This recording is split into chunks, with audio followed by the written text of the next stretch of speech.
ได้สร้างอัตลักษณ์กลุ่มชาติพันธุ์สู่สากล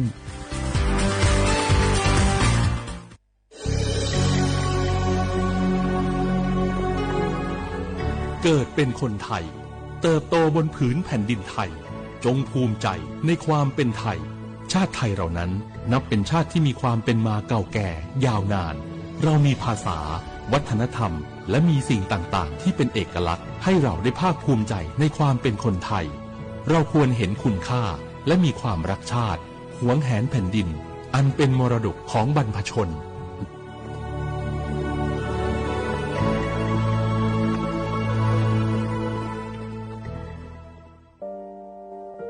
งาฮือละหุยะชอเจทอกาไทมีกเวจอมออเอโลอาสะเลไกเปวิทัปปะตองาฮือมีมาลูจาเวโยงาฮือมีเวอเอโลแลมีจอมอเวอปาโลเกโลมีนมาโคโลโกเอเปเวโยงาฮือเตกาเลเลกางาฮือมีจอมอเอโลทะหะเวอคโลยอทะคทากะดอนอเชตุโยงาออโตแลละหุชอเจเวอตาละหุคอเป้าเสมานาคาโบเพวิโย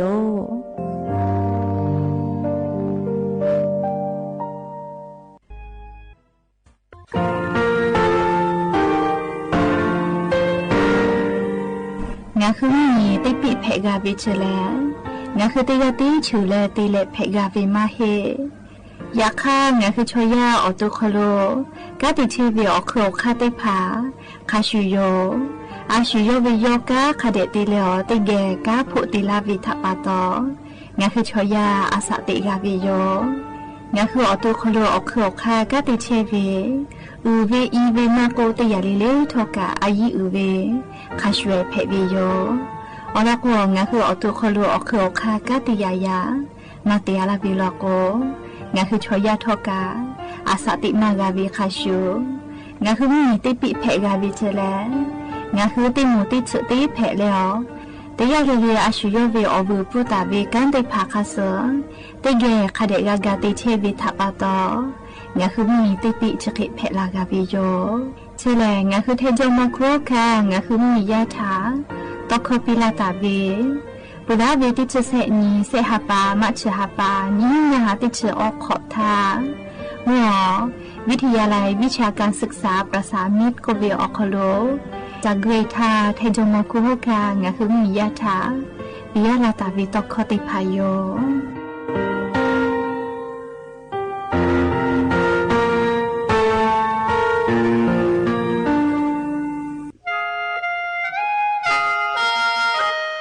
คณะรัฐมนตรีมติจอตาวิคาสนิชกอนิติชหปานิหิงหาขอชิสขอบิอยาวคโล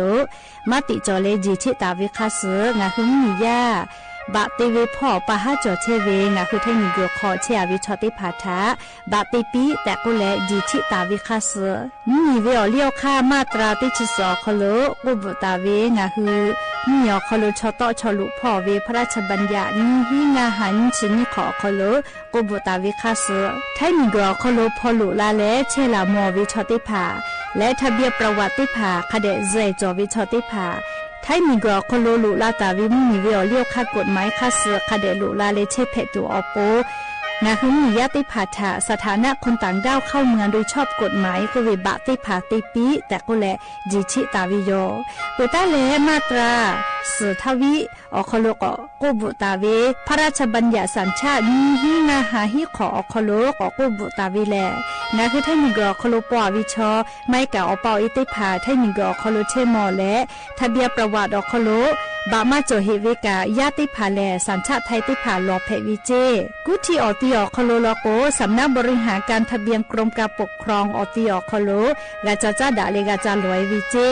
ออกานิเวตันจาวติภาแลเนหูทะเบียนประวัติคาเสืออเพซานาอคโลอาจุยากาติเวอญอยาอคโลจาลอยเพวิเจนิชกอนิติชหปานิหิงาหาขอชกอขออุโสจิแนเชกาเลงาคือไทนิกอคโลมาติคอรมอนิชกอนีติชาปานิหิงาหาขอชิสขออคโลจิชิตาเวคาเสืองาหึงมียาบะติภามาจอเฮเวไม่เลกะบะมาจอกะไทนิกอคโลเซเชเพตุเวบะติภาติปีแต่กุเลจิชิตาเวคาเสือติปอกอยู่เวลาเลนอลาวิโยแม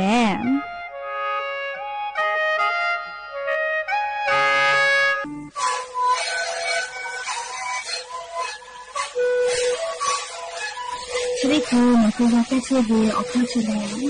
แล้วหัวข้าต้องคือออกทีจะว่าที่ไหนเอ็มนะบ่าแต่ที่โอ้หันสุดที่เขาคิดเฮ้ยิ่งเลี้ยงหลอกพ่อออยาก็ชื่อได้หน่อยดูแลแค่ชิ้นหน่อยงั้นถือว่าออยาที่หน่อยคือแต่แล้วก็มันชอบพยายยิ่งเลี้ยงแล้วหัวข้อก็ชื่อดีและงานแล้วหัวข้อก็ชื่อสมานนะคะดูในวิดีโอ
โอบดาจาวิโย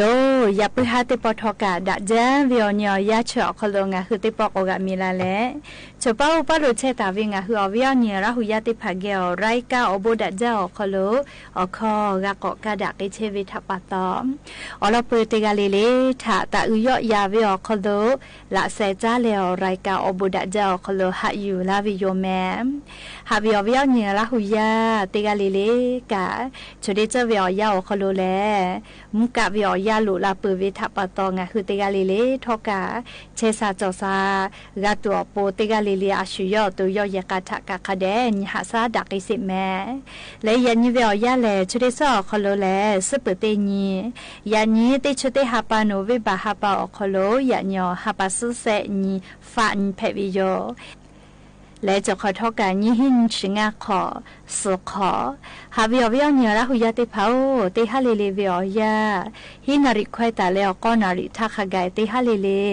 งาคือละหุคอไรกาอบุดาเจ้าคโลละหุคอตอกเชวิโยวิทยุเรดิโอAM ติฮิโอฮาสจิคกิโลเฮิร์ตติไลพองาคือละหุคอตอกเชอแม่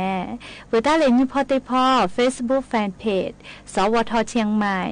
AM 1476พ่อกะไลฟ์สุติตอกไอเชียว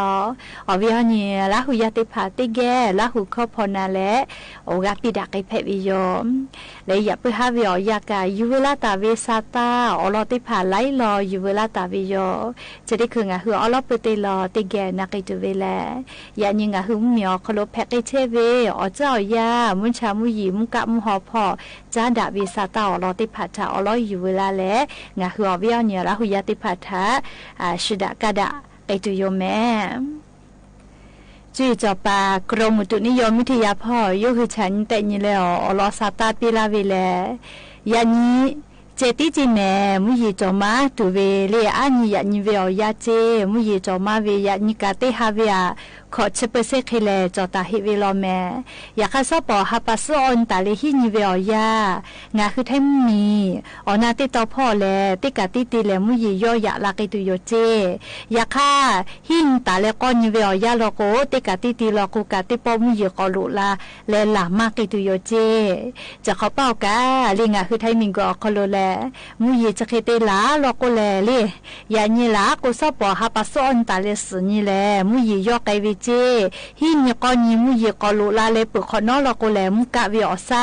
ลุลาเลงาคือไทมิงกอคโลกาทิกอเลกะกิตุโยจิแม่จะขอเป้าแลมุกะจากกิตุเวอยาเลติชนิฮาปาดิสิบาฮาปาโคโลเจและมุกะวิอยาเลเนขอเป้านิฮาปาฟิฟริฮาปาทักขะไกมุกะกิตุโยเจเฮก็จะได้เจเวอยาเลมุยกาลากอติลอกุลาจาซาลุเลกะไทมิกอก็จะติตอเลกุทิพอไลกามุยลาจาวิทัปปะตออีกะตุเลอีกะถุเชวิโยอวิญญาละหุยาขอคุลอคุพอเชวิโลโกกลุฮาลุเพเวมีปาฮาปะเวอีกาลูลูลาอีกาถูวิติพัทาซาตาพอหาอยู่แล้วลีกูให้กูฟาเชแม่แต่ก็แลงาคือเหมียวคโลเพเชวิอเจ้ายาซาตาติพัทกะอยู่เวลาแล้วจะเกชลากาลาวิโยแม่ลี่จะขอเป้ากางาคือไทมิกอคโลแลนี่มาลูจ้าเวติขอเพวิโยเลยอลอกวงาคือไทจมคุคามากอกาติกาและงาคือมีเวอเอโลอาสาและไกเปเวทัปตองาคือไทมิกอคโลมียานิมาลูจาเวติขอเพวิโยเลชดาปตอ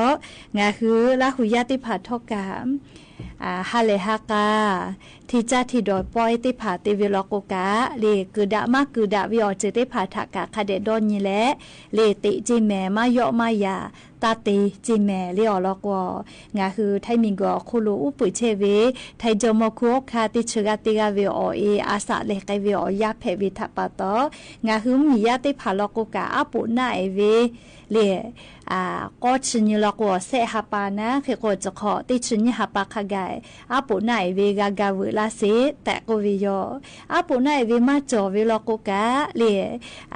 อซื้อนะมือเลเวไม่กะเลอซื้อมามันจาเวนะลิเนี่ยลอยเวออาจจะจอกะเฮเลฟวยเวติภาวะกับเพอนะอยากขากะลีเนี่ยคือละ ละกะโคไม่กันยิมากะปุขอพาปิลีเอนะตอเลเวติผาเนเจเลวเวลอกงะคือย่อยๆยาเชเวโกกาเวนะเลติยาลอกงะคือมีเวออยโลอาสะเลไกปุเวทัปปะตองะคืออตุญิมาอตอคาไกมีจอมโคคาเวติเชกะติยาเวออยอาสะเลไกเวอยาคโลงะคือกันยิมาอตอคาไกยิมาลูเวโยดอหากะหาเวโยแต่ก็แลอหิเพเวโยลิพาปิลินะตอเลเวเลติผาเนเจออกาญูเวปูเวกาซื้อเวลอกกะและลิงะคืออาจุยาสานากะติกอติลอกกะเตขอมาเวอยาคโลงะคืออาปูนาเอเวกาวิโยเตยาลิมมีเวอาลาตากาลิเซชนีอคโลคาเลมาวตะลิติโตเจติวตะเลงะคือไทมิงกอคโลปุเชเวเลไทจอมโคคาติเชกาติกาเวอเออาสะเลไกเวทัปปะตอนิมาลูเวโยแต่ก็แลงะคือไทมิงกอคโลยอยาเวโยแล้วงะคืออวิอเนี่ยละหุยาจะสุจาบุชิมไฟติผาติไกแผอแม่เลภาษาพ่อเวอลิติผาตาเลกาชอลิวาลิติผาโลกติไกแผวิเจยาคากาเลฮาเลฮากาทิจาทิดอเวฮูจาเวเลอโปลือโลกตาตินาเลมายอมายาแผลาแม่เลชกางะคือละหุยากาไทมิงกอคโลเชอเวทัปปะตอเลงะคือมีเวอเลียวคาติผาอฮอโลกาเชวิยอมปุตาเลกาเลจะได้เจ้าลอกกาโครงการคนละครึ่ง plus โควิดกาลุมมียาดจจาลอลโกเลมียาติผาวิจาปาโควิกาลูวิจาวิโอกาจะจลาวิเจมาติเลก็ติขวยเจติกาโตวิทัปโตเลวิจาวิเยวิพอกาโอกาจลาวิเจเฮโกมอฮปาติผาก็เวลมอกฮอกาเวมอกฮอซาวิเจเลเฮโกติโตคือบริษัทติผาทอกามอกาเทกติโตกาวินะเฮโกงาคือมีอคโลกาจากาดอวิกาจอกเกยาลาเวเลเฮโกดาลาอุลาวิมุลาวิพ่อเชเวนะเลกาจากาดอวิจอลาโกเลติไกเจติมาพูอลาโกเฮโกงาคือมีอคโลกามียากาดอจจาลอเลโครงการคนละครึ่ง plus โควิดกาเฮโกงาคือติกาเลเลกานะเลตาติพิตาติยะแม่ชุมมีเวอเลียวคาแต่เวติผาลโกเลติกาเวียนี่บาเลนี่อหาบาเลคนละครึ่ง plus อคโลกาวิพุจาปายูเวจะเคติผาตาจาติแม่เลอามาติเลโกโกชูกาชากาวิชบุชอ GPA ติผาเยวิโยเฮโกมอฮอคือใส่ติผากะเลมอวูปอยเตเลมอมาวูเวเตเลฟูปาปิเวจะเคติผากะตาติแม่ชูกาชากาวิโลโกอายิติตุโยเจทอคอกาเซขออยู่ฮอเลมือวิอฟูกาเลแต่อาเวเฮอลอแม่เลเฮโกงาคือราหุยาติกาเลเลกะสติตะแม่แต่ก็เลนาเลติกาเลเลทะติปอกอนอลาเวติจือแพวิโยเลติปอปอลอกงาคืออายิมาเตเวนาลีอายิมาเตเวอคโลชูยูกาเวติยาทาดอมิกากะมามิลาวิโยอลอกทอคอกาเซขออยู่ฮอเลมือวิอผู้กาขอมือบะขกายมือแลลีจ้าเลวุสพออาจุยารัฐบาลโครงการนโยบายเลประชารัฐก็เวเลจะได้พาอาจุยารัฐบาลมียากาวิโครงการติพาลาวิลอกกานาลิโนฮืแลอเมยูบาวิเจมาลุอิโซวิเจเลขเตเลมาที่มาจอเวโครงการคนละครึ่งเยเวฐานาลิกาโมวิลอกนะเตกอเตสายด่วนเชวิกะทุลาแผวเจไม่เลกาเลสายด่วนสำนักงานตำรวจแห่งชาติก็เวเตง่ากก็วิเชอคโลกานิชอนาเลขาทักกะทุลาแผวิเจเลกกงาคือเตกาเลกะนะเลตาติพิตาติยะลิมมีเวอเลียวค่ากฎหมายถ้าติพิติยะเวลโกเลงาคือมีเวอเลียวค่าฮีเลฮิจาเวคอพิเตแขอคโลลุเอวิเจมาตราเซฮาออสเตอคโลเวลิมมีเวอเลียวค่าข้อพิธายาเวนะถอคอกาแซขออยู่ฮอแลมือวิอผู้กาขอมือบะขกายมือแผวิเจเลขกงาคือราหุยาติกาเลลิกาเลติญเวอาจ้าเจเยเลปาจ้าเลชอยะชอหลอเวโกกวจะหลอมากาเลอยากขกานี่คือตัวนี่คือกับ ไปเยปื้อเวลีกาสอเยไปเยปื้อเวนะเลยอลอกอผู้ชิติผัดชอจะทักก็จะหาจ้าอยากให้เยทักก็เยสาจาวิทัปตอลิงอ่ะคือเยวิอคโลสติตะแม่แต่ก็แลเลียววิอเนียละหุยติผัดชาอลอสาตาติผัดอยู่เวลาเลจะเกชลากาลาวิโยแม่เอโคเลชดิคือสาตามาฮิฮิเวอเมบุจาเวเตลอกาที่โตลาเชวิจิแมววิอเนียละหุยติผัดอาทุมาอลอเลก็เลเงินที่จะท่านวอลเล็ตตี้มือบาเวจะขอปือพ่อลอโกกาวิเจก็แลเลียซาตาอป้อจะได้ผ่ากาที่เพตเชวิโลจิแม่ซาตาเชวิแลลีกระทรวงดิจิทัลเพื่อเศรษฐกิจและสังคมพ่อลีกระทรวงดีอีก็เวซาตาเชวิอคโลกะชาลาวิอคโลซาตาอป้อเพวิเจอาจุยารัฐบาลนโยบายมาโจจิแม่เลียเงินดิจิทัลวอลเล็ตตี้กะติ้งมือบากอปิลาก็เวเชเลียรัฐบาลกะเป่าเวทัปตอนโยบายชมาโจจิแม่ก็วิญญาณละหุยติภาเกลเลชูลิงก์ติภาข้อความมาโกเล Messenger ไลน์พ่อฟืลาเวลโกกาตาจันกูนีแม่เลอลโกฮิเลฮิจับปาเวเลอโมทะจ้อยเวลโกกาเวตะโกจัววิอเจติภากะก็ชูเปลาวิโยจะดับปะตอจะได้คือวิอยาเลเงินที่จะทำวอลเล็ตตี้มือบาวิเชโกกาเวโกเลซาตาเพตเชวิเชเลอปออเกจิเมตาโยเจเลกาโมเวลโกกาอชอปากาตะโกเปปิเจอลโกเชซาตาอปอจิเมเลงะคือราหุยาติกาเลกาจะเบติจูวิยาสื่อโซเชียลมีเดียออนไลน์พอซาตาเพตไวเวียคโลติพาลโกอฮึกาเวอเมฮึกาเวทัปตมาฮิเวซาตาเพตเวกะเปจาเมเฮก็งะคือสื่อโซเชียลมีเดียออนไลน์พอซาตาพอหาอยู่เวกะนี่คือกัชญเตญิปือเวเมเลเพกามาเพกาเวฮิเวมาฮิเวติพาเลกัชญเตญิปือวิโยเลอลโกงะคือละหุยากะไลกานาลาเวติมือบาวิกอปิลาก็วิเจก็เลลิงากะจานาลาหมอเลงาก็ปิเวรัฐบาลเนี่ยอสเปาเวไขติมือบาวินายบายชกอโจก็ปิเวเลเอก็ซาตาเลจะขอปืลาพ่อเงินที่จะท่านวอลเล็ตติมือบาวิชกอปิลาก็วิเชเลซาตาอปออเกโยแต่ก็แลงาคือราหุยาติภัทธะซาตาปิลาวิโยเฮก็ติภาก็เวนั่นเลยบัตรสวัสดิการแห่งรัฐเลยชุนยี่ฮับปาติชุดเตฮับปาเลยอ๋อติชุนยี่ฮับปาขลุ่ยเตฮับปาเวียฮีหางฉบับก็ปีเทลาวิชกะติพากก็เวเลยก้าจอเยจอก็ฮีหางฉบับวิชมากก็เทเจก็เลยงากันนาลาหมอลีไลกาเลยเอาเวียเนี่ยละหุยติพาปุลาตาเวติฮับปาเลยนอบัตรสวัสดิการแห่งรัฐกาเลยเซฮับปาวิโม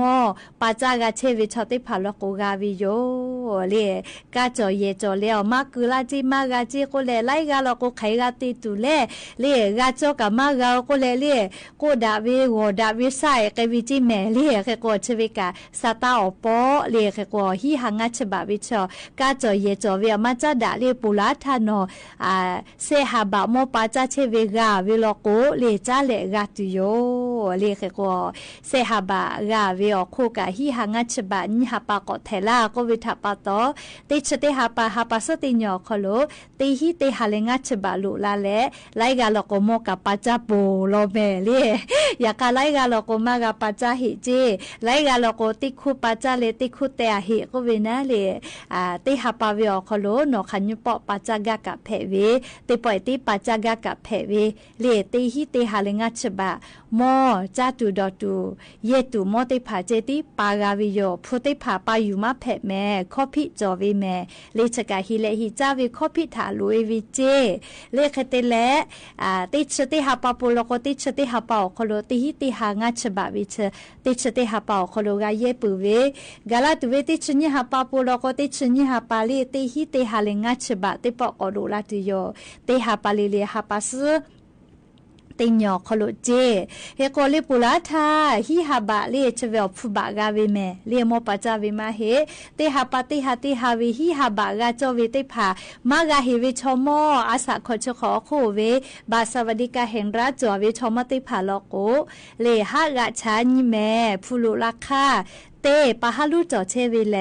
เลหมายเลขบัตรประชาชนธนาคารบัญชีถาพร้อมเพลมาจ้าวิถาปะต่อเจนี่เลธนาคารบัญชีอโคโลเตขอวิอยาโคโลฟุตอฟุลุเตป่วยกับมาจาติเชวิถาปะต่อธนาคารบัญชีชูหุบาปีเวนะเลอุเควิถาปะต่อฮีฮาบาเวชมอเตผาบาสวัสดิการแห่งรัฐจัวเว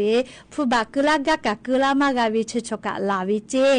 จลาปะต่อลิงาฮึลาหุชมอฮีฮาบาเวบาสวัสดิการแห่งรัฐอโคโลฟุบามากาฮิเวเตผาลอโกแลหะจากะชานี้เลอลอโกปะหะจะได้ผาจากะจาทวาวิถาปะต่ออาจุยารัฐบาลชอนีจะได้หาปาอโคโลเตปอกอกุลาติโยเจเลชกะยูเวลาเลลิงาหัววิอเนลาหุยาติผาทาทูลาเชวิโยเลกะกุกะจอวิอโคโลคาเดกะเพตัวโปนาเลงาหุลาหุยาทากะจาจอวิอจุลโกกะจาปีเลชราปะตองาซาตาจะได้ผากะเป้าปูกะเป้าเลเลเตกะเลซาตากะหายูกะตัวโปนาเลงาจูจาวิอโคโลงาหุลาหุยาอโปซาตาจะได้ผากะยูเวลาเลเป้าทูลาเชวิโยแม่เลยอย่าเพิ่งให้ตัวปอชดากระดาษตัวเวสาตาอลอเลจะให้ไม่จะได้โยแม่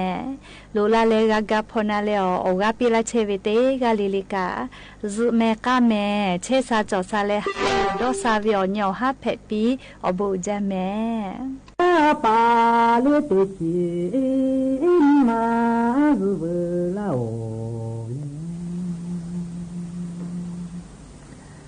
อาเบโคโกลิเบลาเลจีอาเบพอพูเลพูเวลา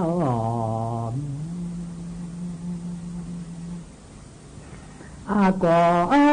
ลิโคโกลิเบลาเลจียันชั่วโมงลิพูอากาศิมาลิเนนยันจิมาถอยจี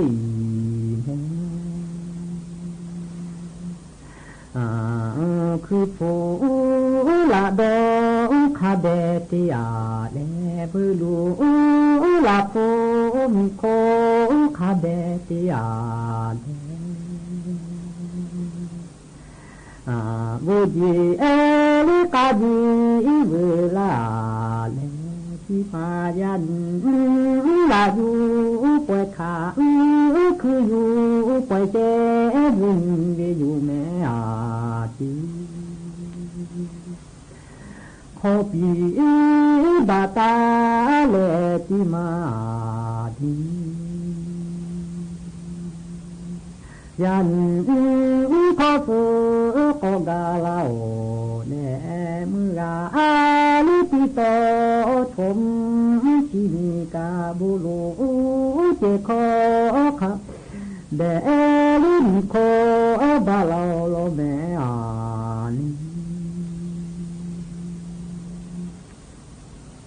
บูดาอาลิกาดาเลติมาทิยันขอสุ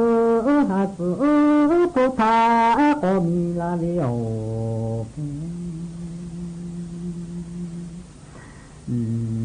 ยันขอโคสดผู้มาบีถอยจิมาทิงาชีงานาถอยขอแปลิขอสุโคทาขอโปเหล่าแม่อาทีฮาเลบาซาคาบีโจตุเวโอทีขอตายาวูคาลาตัวแม่อาทีมือราทิตอกายกามือสุนาปูสุเจโดญาวิเจ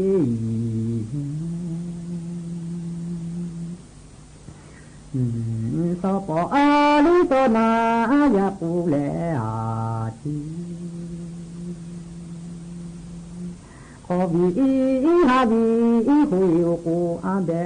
ลิกาเพเตกาลิปิกาจุยยูนาทีส สุโขสุมามาบีเอลิโคตาเวกุอาลิโคโกอาลิปิลูโยเกเกตินเจยา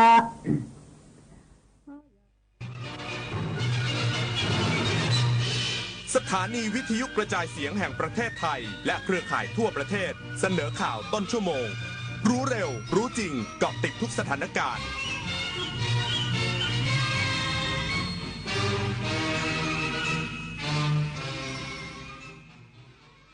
รับฟังข่าวต้นชั่วโมง 21 นาฬิกากับธราวุฒิวิชัยดิษฐ์ครับประธานรัฐสภาและประธานสภาผู้แทนราษฎรสรุปผลการหารือกับรัฐบาลฮังการีอย่างเป็นทางการโดยพร้อมสนับสนุนประเทศไทยในทุกด้านอีกสักครู่กลับมาติดตามรายละเอียดครับแสนอาลัยสมเด็จพระพันปีหลวงไทยทั้งปวงหมองหม่นก่นร่ำให้พระผู้เสด็จสู่ฟ้าสวรรคาลัยแนบดวงใจตามพระบาททุกชาติภพปวงประชาน้อมสำนึกในพระมหากรุณาธิคุณเป็นล้นพ้นอันหาที่สุดมิได้ข้าพระพุทธเจ้าคณะผู้บริหารข้าราชการและเจ้าหน้าที่สถานีวิทยุกระจายเสียงแห่งประเทศไทยกรมประชาสัมพันธ์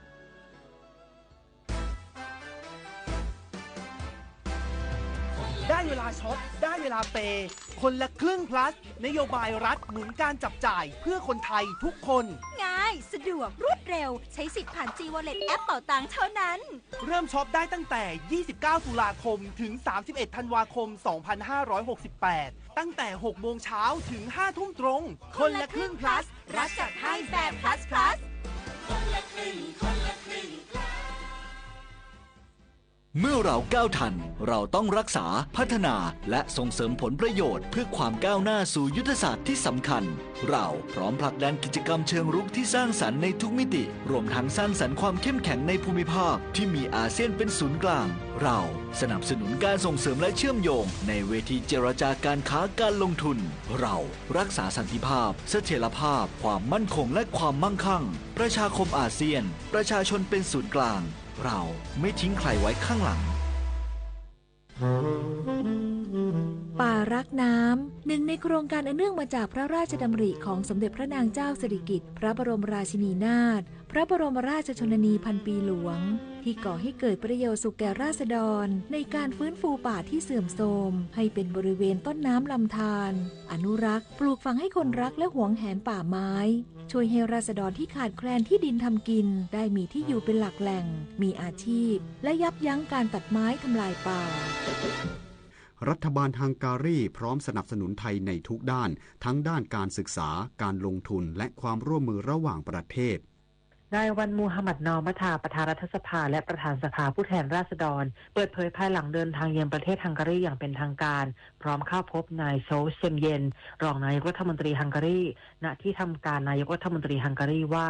รองนายกรัฐมนตรีฮังการีได้แสดงความเสียใจต่อการสวรรคตของสมเด็จพระนางเจ้าสิริกิติ์พระบรมราชินีนาถพระบรมราชชนนีพันปีหลวงพร้อมขอบคุณประเทศไทยที่ให้การสนับสนุนฮังการีในเวทีระหว่างประเทศและยืนยันว่ารัฐบาลฮังการียินดีต้อนรับการเยือนของรัฐมนตรีว่าการกระทรวงการต่างประเทศของไทยในวันที่ 19 พฤศจิกายนนี้โดยรัฐบาลฮังการีพร้อมให้การสนับสนุนประเทศไทยในทุกด้านโดยเฉพาะด้านทุนการศึกษาซึ่งเป็นความร่วมมือที่ดำเนินมาอย่างต่อเนื่องเพื่อส่งเสริมโอกาสทางการศึกษาให้กับนักเรียนไทยที่ไปศึกษาในประเทศฮังการี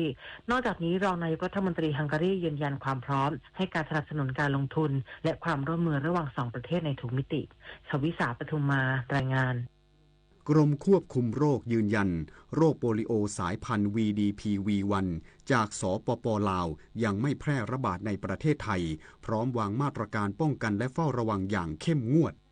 นายแพทย์มนเทียน คณาสวัสดิ์อธิบดีกรมควบคุมโรคกล่าวถึงความกังวลต่อการระบาดเชื้อไวรัสโปลิโอสายพันธุ์ VDPV1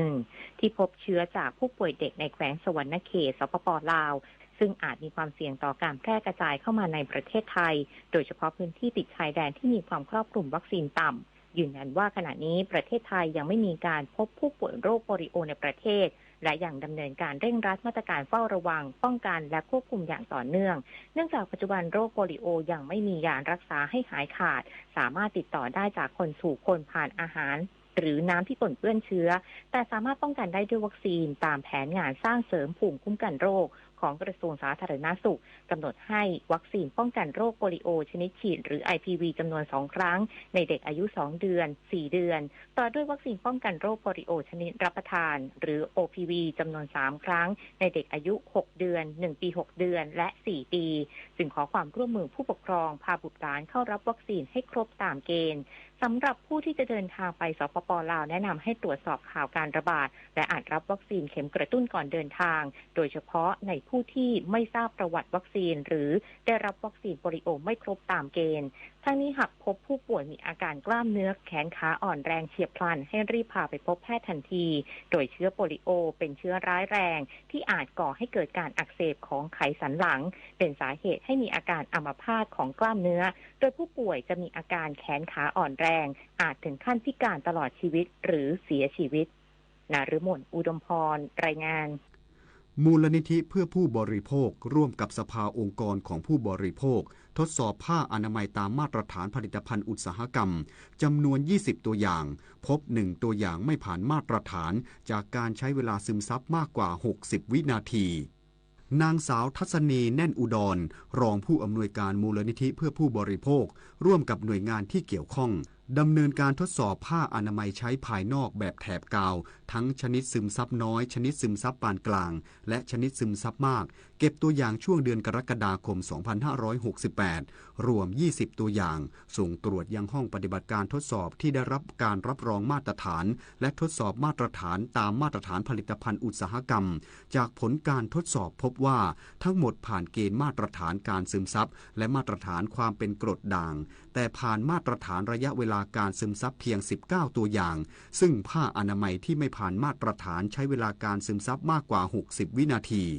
ด้านเภสัชกรหญิงสุภัทราบุญเสริมเลขาธิการคณะกรรมการอาหารและยาหรืออย.กล่าวว่าอย.ได้มีการตรวจทดสอบความปลอดภัยของผ้าอนามัยมาอย่างต่อเนื่องเพื่อเฝ้าระวังเชื้อที่อาจปนเปื้อนและเป็นอันตรายจบข่าวธราวุฒิวิชัยดิษฐ์อ่านรับฟังข่าวครั้งต่อไปเวลา 22 นาฬิกาครับติดตามข่าวที่นำเสนอไปแล้วได้ที่ www.thainews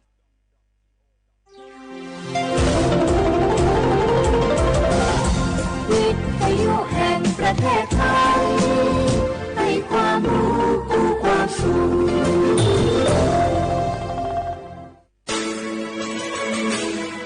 สถานีวิทยุกระจายเสียงแห่งประเทศไทยจังหวัดเชียงใหม่ AM 1476 กิโลเฮิรตซ์สถานีวิทยุภาคภาษาชาติพันธุ์แห่งเดียวในประเทศไทยที่มีความทันสมัยเชื่อถือได้สร้างอัตลักษณ์กลุ่มชาติพันธุ์สู่สากล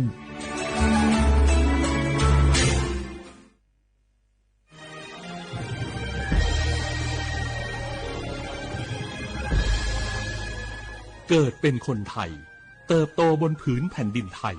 จงภูมิใจในความเป็นไทยชาติไทยเรานั้นนับเป็นชาติที่มีความเป็นมาเก่าแก่ยาวนานเรามีภาษาวัฒนธรรมและมีสิ่งต่างๆที่เป็นเอกลักษณ์ให้เราได้ภาคภูมิใจในความเป็นคนไทยเราควรเห็นคุณค่าและมีความรักชาติหวงแหนแผ่นดินอันเป็นมรดกของบรรพชนร่วมภาคภูมิใจในความเป็นไทย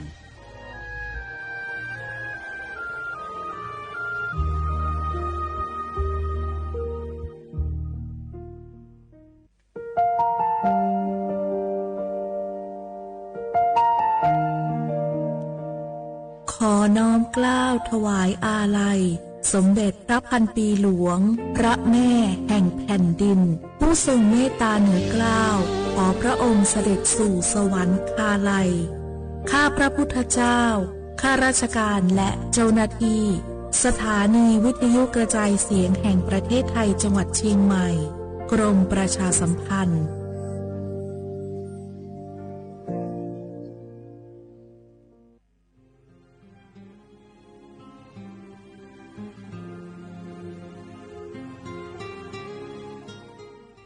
This is a moment of profound grief for the Kingdom of Thailand.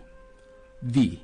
the collective voices of Radio Thailand Chiang Mai, join the Thai nation in mourning the passing of our beloved Queen Martha,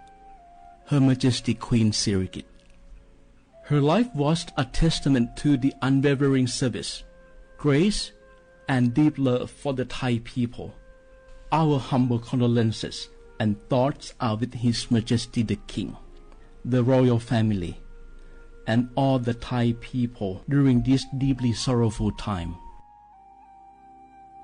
We will remember her forever.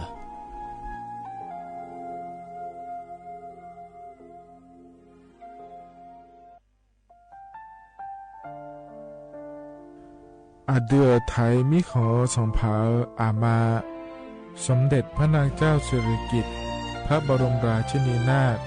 พระบรมราชชนนีพันปีหลวงควยตาโอดาเลียกาชายันดาชอเนมาอายออามามิขอเปียวเนไทยมิขอกะดู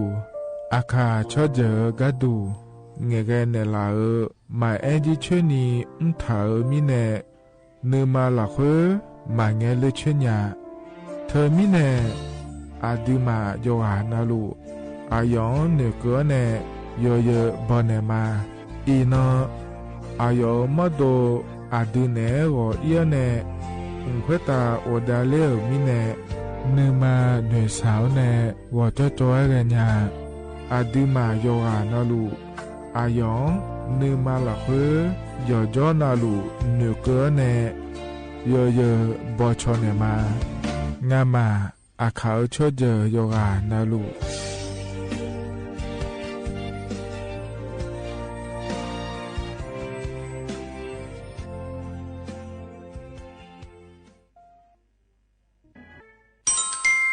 อายุยืนเจริญเงอันนี้เชื่อว่าบาลาเชสีอาคนนี้พังอายาโกเชสิเงนอแต่ก็คณะรัฐมนตรีบอกเจ้าล้วนอายุนี้แฟนชาติก็สาลัวเดินชาวบ้านเนี่ยก็ดูเดและบจางอาเดยเนียเดเธอก็ย่อมมาตรา17แห่งพระราชบัญญัติคนเข้าเมืองพศ2522และขั้วเธอก็เธอเนี่ยอายุนี้เธอก็ถ่ายมิขอหลักคุยพ่ออ้อเหลือว่าเมื่อนี่ดอลลาร์เดอเขาเนี่ยรอทะเบียนประวัติและขั้วเธอยังฉายเยี่ยเดินนะขอเนี่ยเยี่ยเนียวเธอก็อยู่ห่างก็ดูการขอสถานะคนต่างด้าวเข้าเมืองโดยชอบด้วยกฎหมายและขั้วเธอเดินอย่างเมเจเดเยเนียเด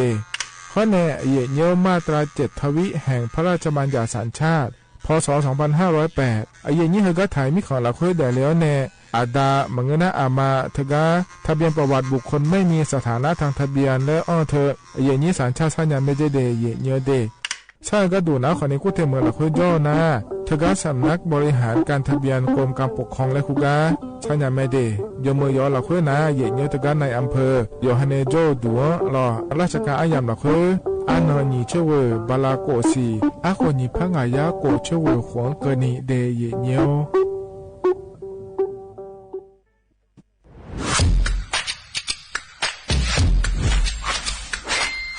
กลับมาแล้ววันนี้กับโครงการคนละครึ่ง plus รัฐออกครึ่งประชาชนออกครึ่งช่วยเศรษฐกิจไทยหมุนเวียนเติบโตถ้าเราช่วยกัน plus ต่อยอดให้เศรษฐกิจไทยเติบโตอย่างยั่งยืนด้วย5 plus plus ที่ 1 เพิ่มช่วงอายุผู้เข้าร่วมโครงการจาก18ปีเป็น16ปีplus ที่ 2 เพิ่มวงเงินใช้จ่ายจาก150 บาทเป็น200 บาทเพิ่มพลังซื้อของประชาชนเพื่อกระตุ้นการหมุนเวียนในระบบเศรษฐกิจฐานรากลดภาระค่าครองชีพ plus ที่ 3 เพิ่มสิทธิพิเศษด้วยการดูแลผู้ที่อยู่ในระบบภาษีให้ได้รับสิทธิพิเศษมากขึ้นเพื่อสร้างแรงจูงใจให้ทุกคนร่วมอยู่ในระบบอย่างโปร่งใส plus ที่ 4 เพิ่มโอกาสให้นิติบุคคลขนาดเล็กเข้าร่วมได้ให้ธุรกิจเติบโตเป็นกำลังสำคัญของเศรษฐกิจไทย plus ที่ 5 เพิ่มทักษะใหม่เพื่อพัฒนาให้ร้านค้านำความรู้ใหม่ๆมาช่วยเพิ่มยอดขายลดต้นทุนเรียนรู้เติบโตและปรับตัวไปกับเทคโนโลยีใหม่เพื่อสร้างเศรษฐกิจที่แข็งแกร่งจากคนละครึ่งสู่คนละครึ่ง plus ไม่ว่าจะสั่งข้าวคนละจานชาเขียวคนละแก้วขนมเค้กคนละชิ้นหรือหลายๆชิ้นก็ใช้ส่วนลดได้ทันทีสูงสุดวันละ200 บาทแถมใช้กับฟู้ดเดลิเวอรี่ก็ยังได้สำหรับประชาชนไทยอายุ16 ปีเป็นต้นไปสมัครรับสิทธิ์ผ่านแอปพลิเคชันเป๋าตังวันที่ 20-26 ตุลาคม 2568 สำหรับร้านค้าที่สนใจร่วมโครงการสมัครได้ผ่านแอปถุงเงินวันที่15ตุลาคมถึง19ธันวาคม2568แล้วเตรียมพร้อมรับลูกค้าจากทั่วประเทศเพราะนี่คือโครงการที่คนไทยทุกคนช่วยกัน plus เพื่อให้เศรษฐกิจไทยโตไปพร้อมกันโครงการคนละครึ่ง plus ดำเนินการภายใต้เป้าหมายที่ชัดเจนของรัฐบาลในความต้องการกระตุ้นเศรษฐกิจลดภาระค่าครองชีพให้ประชาชนและยกระดับศักยภาพผู้ประกอบการไทยให้พร้อมในยุคดิจิทัล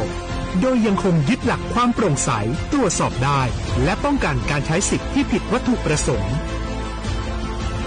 คนละครึ่ง plus เพิ่มพลังเศรษฐกิจไทยพร้อมโตไปด้วยกัน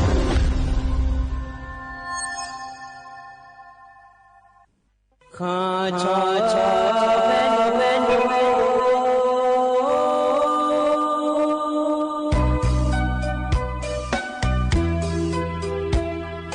za ni cho ku le nga do wo tu ya kha ba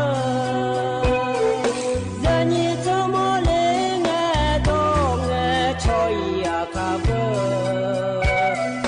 cho pa ma si cho cha lo na i ba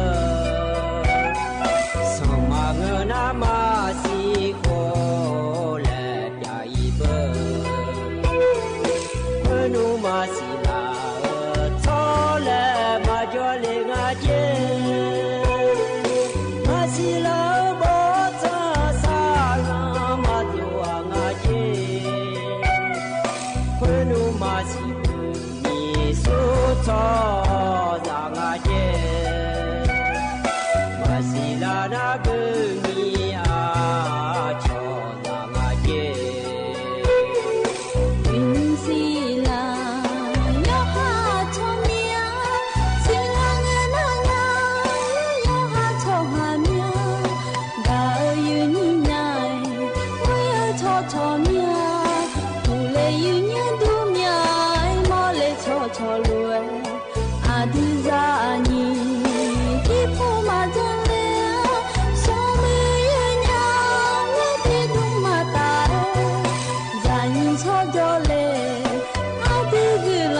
no บาดายมาชางาโนมยาเพียวที่บัวกูสิโยลานีอาจอมาพังงาโยนากันนาดอกเนี่ยยันยิ้มไม่พอเลย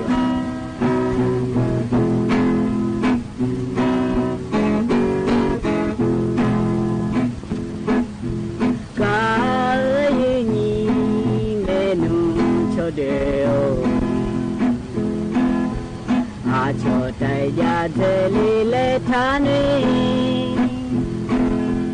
โนยุดังสังกูจโลโนเนยาปิโดนาสุนเตจีเลเนโนพยาซาวชามากาโลโน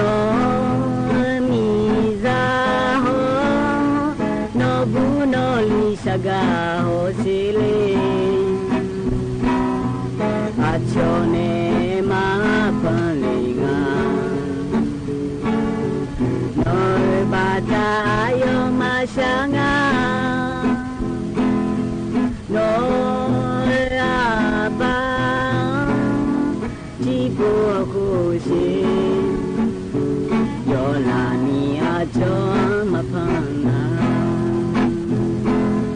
ไม่เชื่อโยไลช่องทุกวันนี้เลย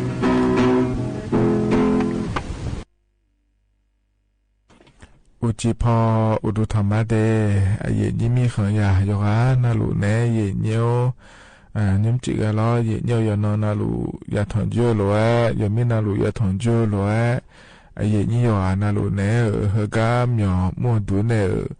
พยาถอนจูเมียเดเย็นเนียวอุจิอปาล้ออย่างนี้นะยาถอนจู่หัวหน้าขอนี่นาลีอายำนาลีเวลาเนนาลีเชหลังกันนี่แม่อย่าทำไม่ได้หรออย่างนั้นนาลูยาถอนจู่หรือว่างานเนอายอเชื่อมือเนที่ขอรู้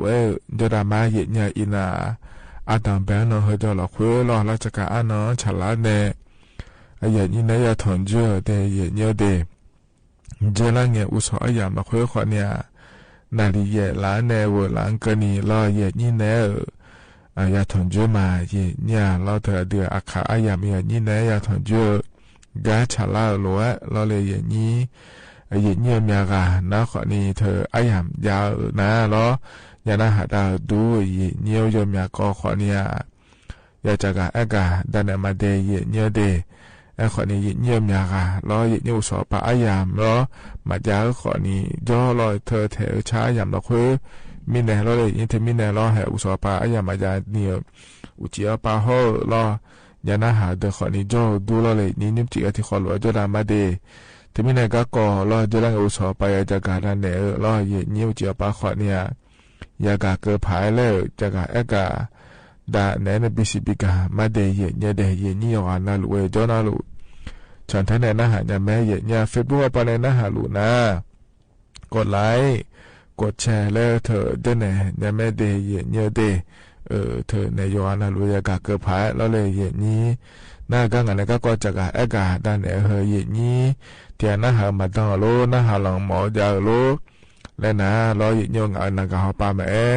งาเฟบัวปาแม่เงี้ยช่องเลนเนอเราน่าหาเลยยังไม่ได้เย็นเยอะเดที่ขอรู้จะได้มาได้เย็นเยอะที่ขอรู้จะได้มาเย็นเยอะเหมือนกันเลยนะยินเยอะอันนอจอมจากาเนมายินเยอะยินนอเฮกายินเนอทองจูอเดียอาคาอันนอนาโฮที่นอชลางายินยาลอลาดาเชซุมยางาเดอินนอนาเดบลาวสีนักเนี่ยเชติสีอาโหนาเซที่โหงาเดยินเยอะไทยอันนออินาวันจันทร์และยินยาอันนอนาอันนอซุมบลาเฮสีนะพฤศจิกายนและคู่สิเดอาโหนะขอเนี่ยนิพากายาโกเชยลอยเย็นเยียวบาลาอาสิงก็ไงลอยยุ่มนางะมดโดนะขอเนี่ยบาลาทิชินะทิชินิชินะนิชิแล้วโดนเนี่ยมาเย็นเยียวอยู่จอนลุยเนลุลอยเย็นเยียวมามันนี่นะอดีอาคาบาลาอาสิชมเนาะ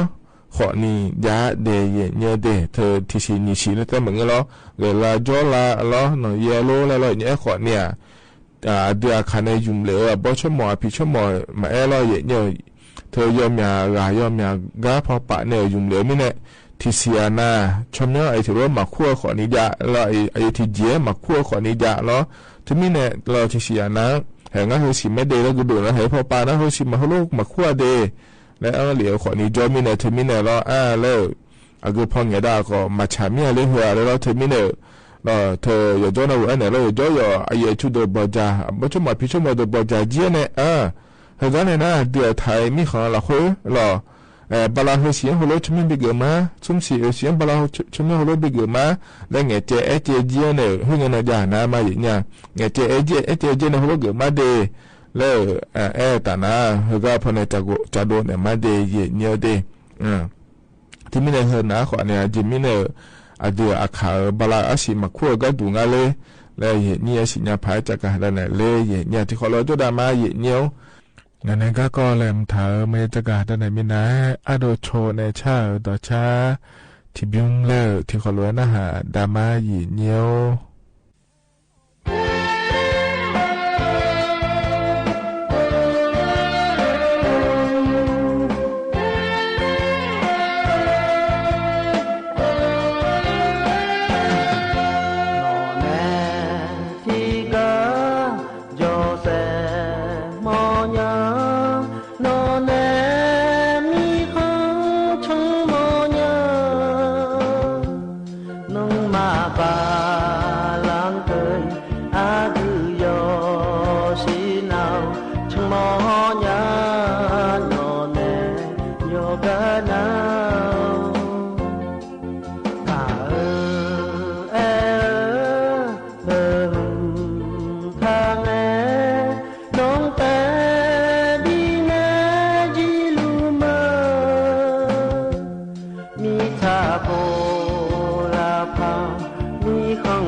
เธอก็พอในบินหาดาเธอนะเอาโดโชในชาติช่างอเดนอนเนที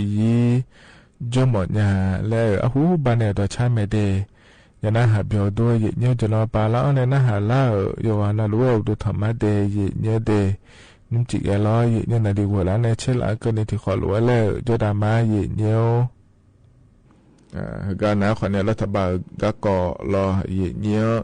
อาเดือต้นตาดออาเดืออาคาดอเนี่ย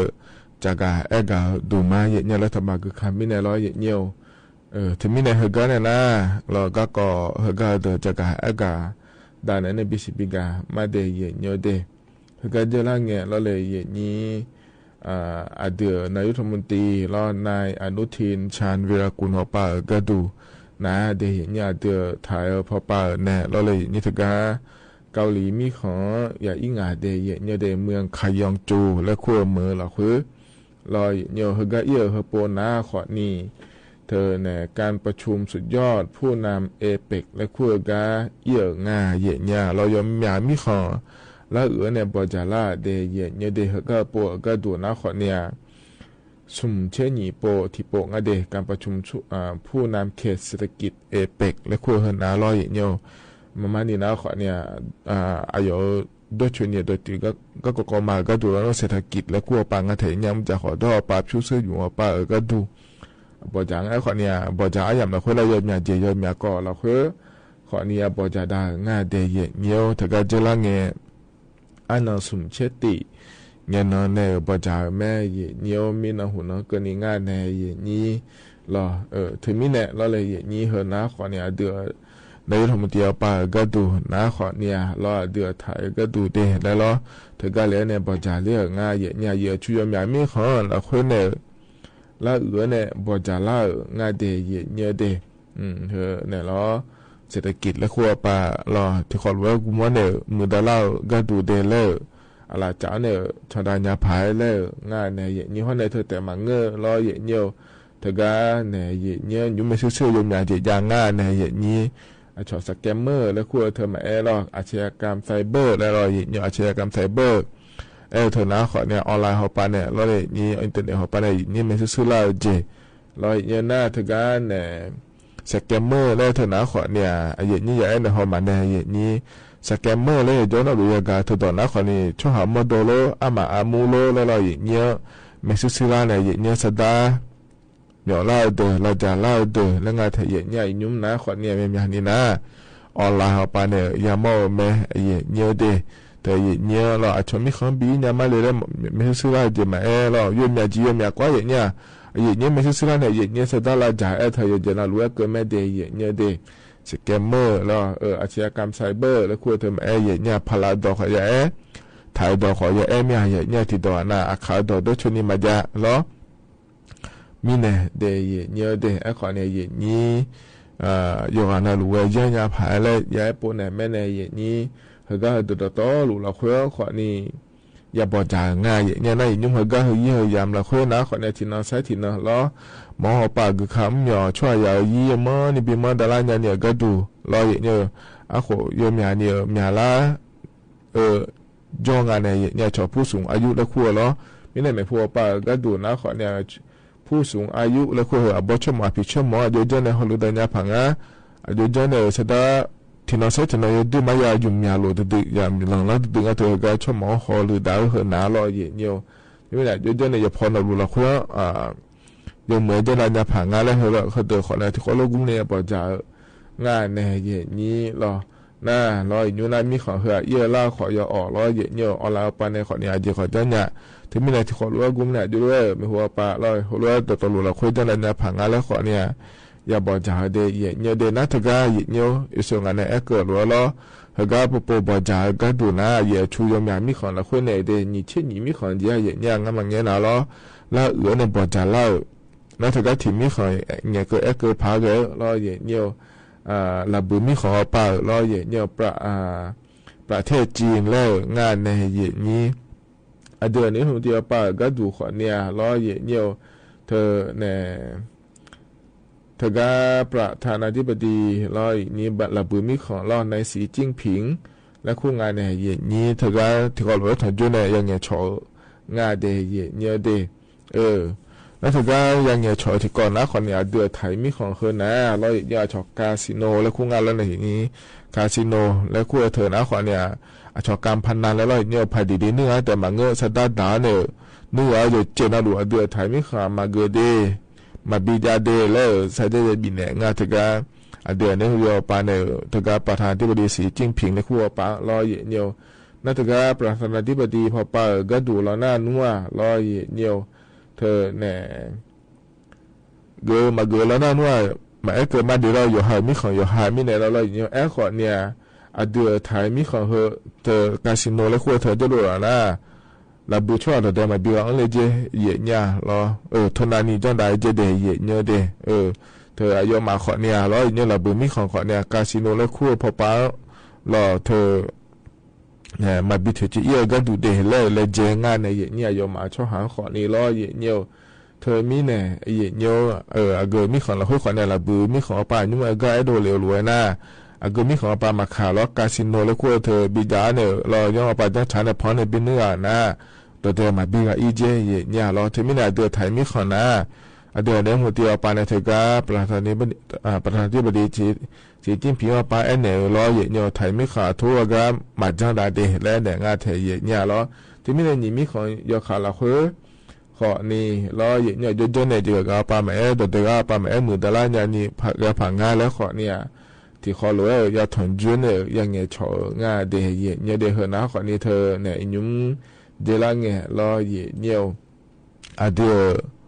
ไทยรอในยุทธมติปาก็ดูเถอะก็เกาหลีมีขอเลี้ยเนี่ยรอการประชุมสุดยอดผู้นำอาเซียนเขตเศรษฐกิจเอเปกและคู่เถอะก็เถอะเดินเลี้ยเนี่ยบอจ่าเลี้ยงาเดยแล้วเนี่ยจะกะเอกาดาเนี่ยในบีซีพีก็เลยเดยเนี่ยเพื่ออดัมแบก็เกาะรอเนี่ยยาที่ก็ดูนะเยอะแห่ก็งานเงินนาเราเนี่ยถึงก็ขดตัวละตัวบัวเท้ารวยนะเราเนี่ยชอบปฏิทินไทยและคู่งานเราเนี่ยอย่างนี้ถึงก็พอป่าก็ดูแล้วนะว่างานเงินเดเทศกาลลอยกระทงและคู่เธอฉลางานเนี่ยเดือไทยมีขอในระตาป่าก็ดูนะขอนี้เธอเทศกาลยี่เปงและคู่งานในเนี่ยเดือขายสุขมังงะไอ้ขอนี้ยานะขอนี้ยมือเจียงเล่มอเนี่ยเราจอจังก็จังเอี่ยวขอนี้จะดูเธอเราบาแล้วก็ทางซ้ายก็ดูงานในเย็นนี้เราเจอละเงี้ยมันมาจะเจ็บบีโลอีจุละจ่อโลเดี๋ยวจะโลเลยเนี่ยทางซ้ายเนี่ยคือเราซ้ายก็ดูเราเดยเนี่ยเดเธอมีในยมยามือเราคุยนะขอเนี่ยเจ้านางเย็นเนี่ยเราเธอเนี่ยคือบาอายุทยาเขาป้าละเย็นเนี่ยขอนี้เนี่ยด่าจะไม่เดยเนี่ยเดเธอเนี่ยมินเนี่ยอาดังเบดาเจแม่เย็นเนี่ยน่าเฮก็เจมาเมื่อเราคุยนะรอเย็นเนี่ยอันเงินอาดังเบดามาเดแล้วเธอก็เทศบาลเขาป้าก็ดูนะคนเลยทว่าจากอากาศดูเลยเย็นเนี่ยที่นักก็ดูบิจามาเดแล้วเนี่ยน่าอันโกเงี้ยอุจิเจอายามนักคุยแล้วถึงก็เนี่ยเราอายุดูมาจังมือถ่ายเธอถึงปกติก็เล็บเพียอย่างเงี้ยบีหอก็ดูบิดามาเตและตัวจากการอากาศดูเหลือแม่อย่างเงี้ยขอนี่เฮก็ก่อนเราคุยนะเราอย่างเงี้ยรัฐบาลปานเนี่ยเธอก็อย่างเนี่ยอยากจากการอากาศดูเหลือหลวงเราเลยอย่างนี้อีนุ่งเฮยามเราคุยนะเราหาเดียวสัมภาระพระบาทสมเด็จพระเจ้าอยู่หัวรัชกาลที่10อามาเฮตาอดาเลียวอายามนักคุยฉลาดเนี่ยเนื้อสายามนักคุยยาลูมีเนี่ยลอยเยี่ยวเธอมีเนี่ยเทศกาลลอยกระทงและคู่เธออย่างงาลาเจมาลูวานี่ล้อโยชัยโยดอละคุยเนี่ยล้อดชาเจมาพังคานี่ระยะกลางเราเนี่ยเห็นนี้บิจันดาหมอเมียเดเลยล้อเนี่ยโยกานาลูเจเนี่ยล้อแต่ก็รัฐบาลปนพเนี่ยบิจากาแต่มังเงลอีกชงโยฮัมโดโยกานาลูเดเนี่ยเดที่มีในหุบอันเจนี่เรามาแต่หุบมาเขยเนื้อขอเนี่ยจิมมาฉางงานในอย่างนี้เฮก็ยามนักคุยแต่มันก็เดี๋ยวหุบขัดทั้งพักก็เกินในโดเลยผ่าเหยียดเนี่ยเด็ดถึงก็อาจจะมาลูอันเนี่ยแล้วอาจจะมาเบียวกันเนี่ยแล้วเธอเนี่ยยายจังดาเดียเหยียดเนี่ยเดที่มีเนี่ยแล้วเทศกาลลอยกระทงและคุยเถอะนะขอเนี่ยไทยมีขอดูนะขอเนี่ยจะลังเงียยาวหรือขอเนี่ยยาวดูเหยียดเนี่ยรอนอีนานไม่เดแล้วอีนานไม่เดแล้วยังหนึ่งอะไรเนี่ยขอเนี่ยช่วงอันนี้เกิดแล้ว เธอแหนเทียนามาแต่ผู้มาเยอะเลยมันถามรู้ว่าถ้าจอนเดียเยอะเดตัวชายเขามีเสียปาเธอพอหนาคนนี้เจอมาพอคานี่แล้วเยอะย่อแล้วช้องมาพอช้องมันก็ว่าเนี่ยแต่ใช้ส่วนนี้พอคาเธอหนาแล้วเนี่ยชอดูในหน้าหาว่ามันหน้าหาหมอคนที่ช่วยย่อเดียเนี่ยเธอยุ่งขาตาตัวไม่งั้นจะล้อเลยอย่างนี้ถึงเนี่ยย่อหากันดูแต่รอเนี่ยพอเนี่ยหน้าหาเราเดียเนี่ยเด那有几ง่ายเลย有几那里为了起来变啦ง่ายเลยแล้วนะขอนี่แฮเพื่อมันก็จะพยายามขาเลี้ยอย่างเงี้ยเธอสาเดี๋ยวขาก็เธอละเลยอย่างนี้อะไรที่อันน่ะนี่จะไปจ่อเดี๋ยวชั่วโมงขอนี่จ่อเลยยังมีเนี่ยเราเนี่ยอยู่คำอยู่ละเดี๋ยวขอนี่จ่อดูมาเจ้าลูกนะขอนี่ยังมาขอมาอยู่ขาเลยแล้วขอนี่พักกันอย่างงั้นในอย่างนี้เธอมีเนี่ยเราอย่างเงี้ยเขาจะตัวอยู่นะหรือว่าสิญญาพาเรื่องง่ายแต่อย่างเงี้ยมันอย่างนี้น่าสิญญาไหมขอเนี่ยเทียนามาสิญญาเกิดโดยจ่อนะขอนี่ยาสิญญาเนี่ยจ่อญาพาแล้วjaga ega dane ne bisi biga le de nye de hana nyum haga dan ba yam hla khwe lo ye ni ne thon ju ne jaga ega dane ne bisi biga ye nyo haga na ne da cha ti byum le phana ha da ma de anyi bu phe ne cha da cha nga ye nya do tho de le cha da cha me de ti kholo na ha bya da ma ye nyo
แต่ชาติก็ทบุมนะรอเนี่ยอันนี้บุแผ่นในชาต่อชาล้อ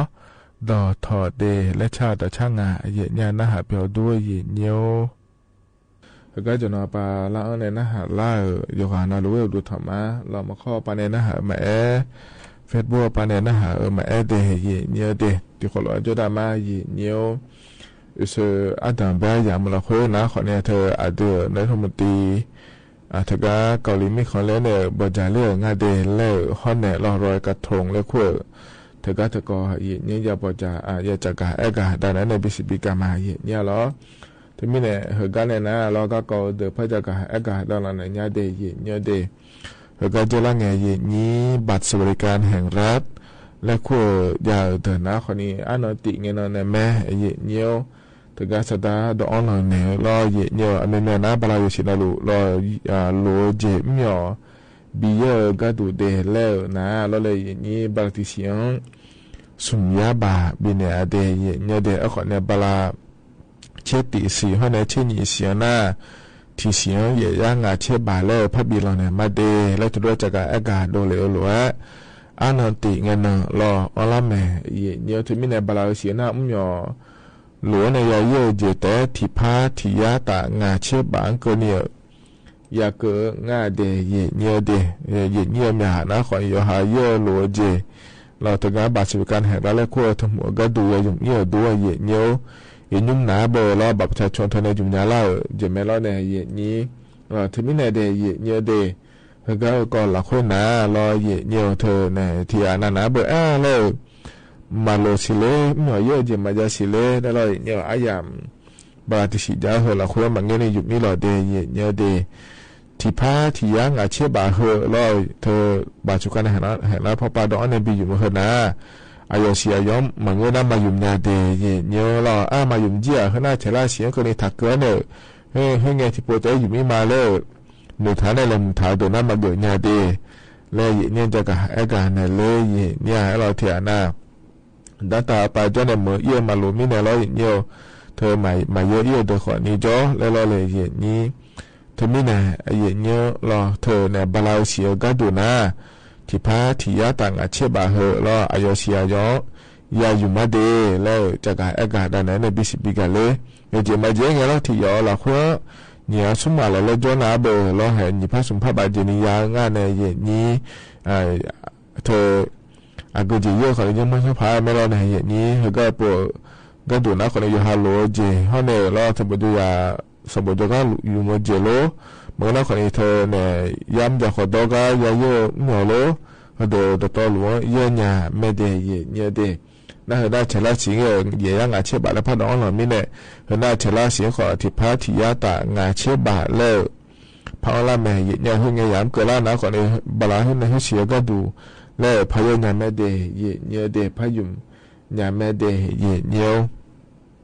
ถึงมีเนี่ยรอเนี่ยอันนั้นติดเงินเนี่ยอันล่างาเดแล้วจะกายอากาศด้านไหนเลยน่าเขาก็ปูฮัลโหลอันล่าเห็นนะคนเนี่ยสดามาพันยาเดเนี่ยเดสดามาพันยารอรัฐบาลปามอเนี่ยสิญญาเนี่ยเนี่ยนะคนที่ย่อปายุบอยเจเนี่ยถึงก็อดูมายุมาแม่ถึงก็เดินพันเนี่ยมีองค์พระปามารอเนี่ยนั่นเนี่ยนะคนเนี่ยยุบอแต่มันเงยเจริญเงินสตาร์ชอบไปยาบานาลุยุหัวเจียเนี่ยรอเนี่ยแม่หัวปาก็ดูคนเนี่ยก็จะชอบบ้าดูเล่าคนเนี่ยมาชอบบ้านเนี่ยเจเดเนี่ยเดสุดท้ายนี่ยาชิญญาเนี่ยเหรอจอนาลุล่าชนเนี่ยถาลุมาจ้างบางพายเดเนี่ยเดยาชนเนี่ยถาเจมันเงินน่ะมาเยอะงานเนี่ยนี่เขาเนี่ยสตาร์เนี่ยมาพัดดูเลยงานเดเนี่ย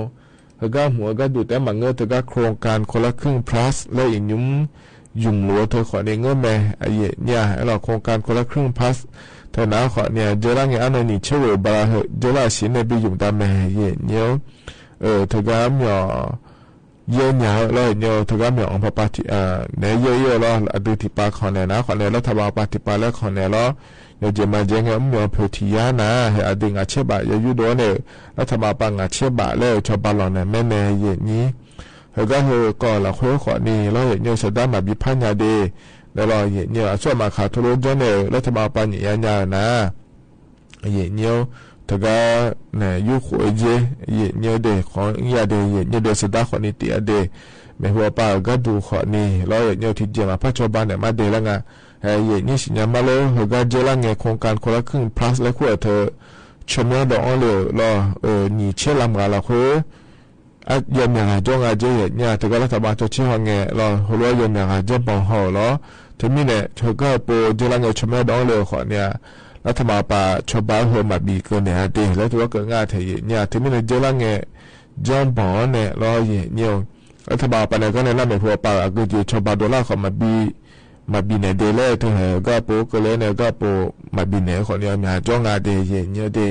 ถึงมีเนี่ยรอเนี่ยเธอยอมมาเนี่ยเนี่ยชาวบ้านก็ดูเดเลยจนโนเลยว่ายอมมาเนี่ยยอมมาอดีมาก็รอเนี่ยยอมมาเนี่ยหรือว่าก็จะยังงาก็จะยุ่งยางก็จะมายุ่งยางแล้วมือพายอมมาเนี่ยหรือจนด่าเราเดเนี่ยเดเห็นนะขอเนี่ยคนละครึ่ง plus และขั้วก็ก่อนจะกะก็ได้ในบิสิบิกาเลยเดเนี่ยก็ย้ำหอนะขอนี่เวพเชเพอมองพระเจล่าง่ายเนี่ยที่ไม่ได้คือกันเนี่ยนะย้ำข้าเจล่าเฮรอเนี่ยอายชากาเลบินาหาดากมาเดเนี่ยเดยุ่งมากับพอนบินาหาดาเฮนะเราเนี่ยชมยอมาอังเดและบอกทะเลจังอาแทเนี่ยเธอเนี่ยแล้วก็พอเนี่ยบินาหาดาเนี่ยก็อิมาเนี่ยย้อนนะเราจิมเดเนี่ยอาคารนึกสอล้อที่เขาว่าราคาจะตานี่ทุล้าเนี่ย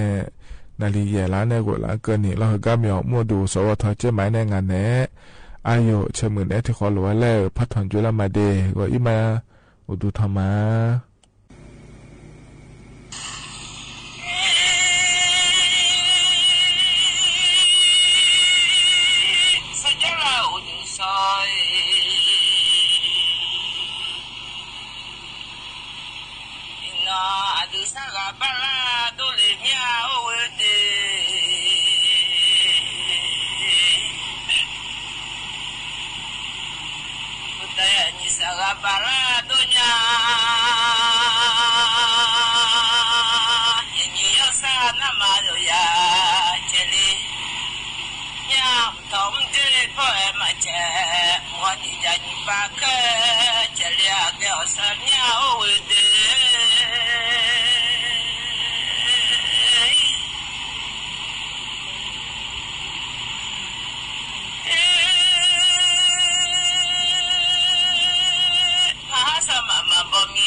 Tor do lo malede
สถานีวิทยุกระจายเสียงแห่งประเทศไทยและเครือข่ายทั่วประเทศเสนอข่าวต้นชั่วโมงรู้เร็วรู้จริงเกาะติดทุกสถานการณ์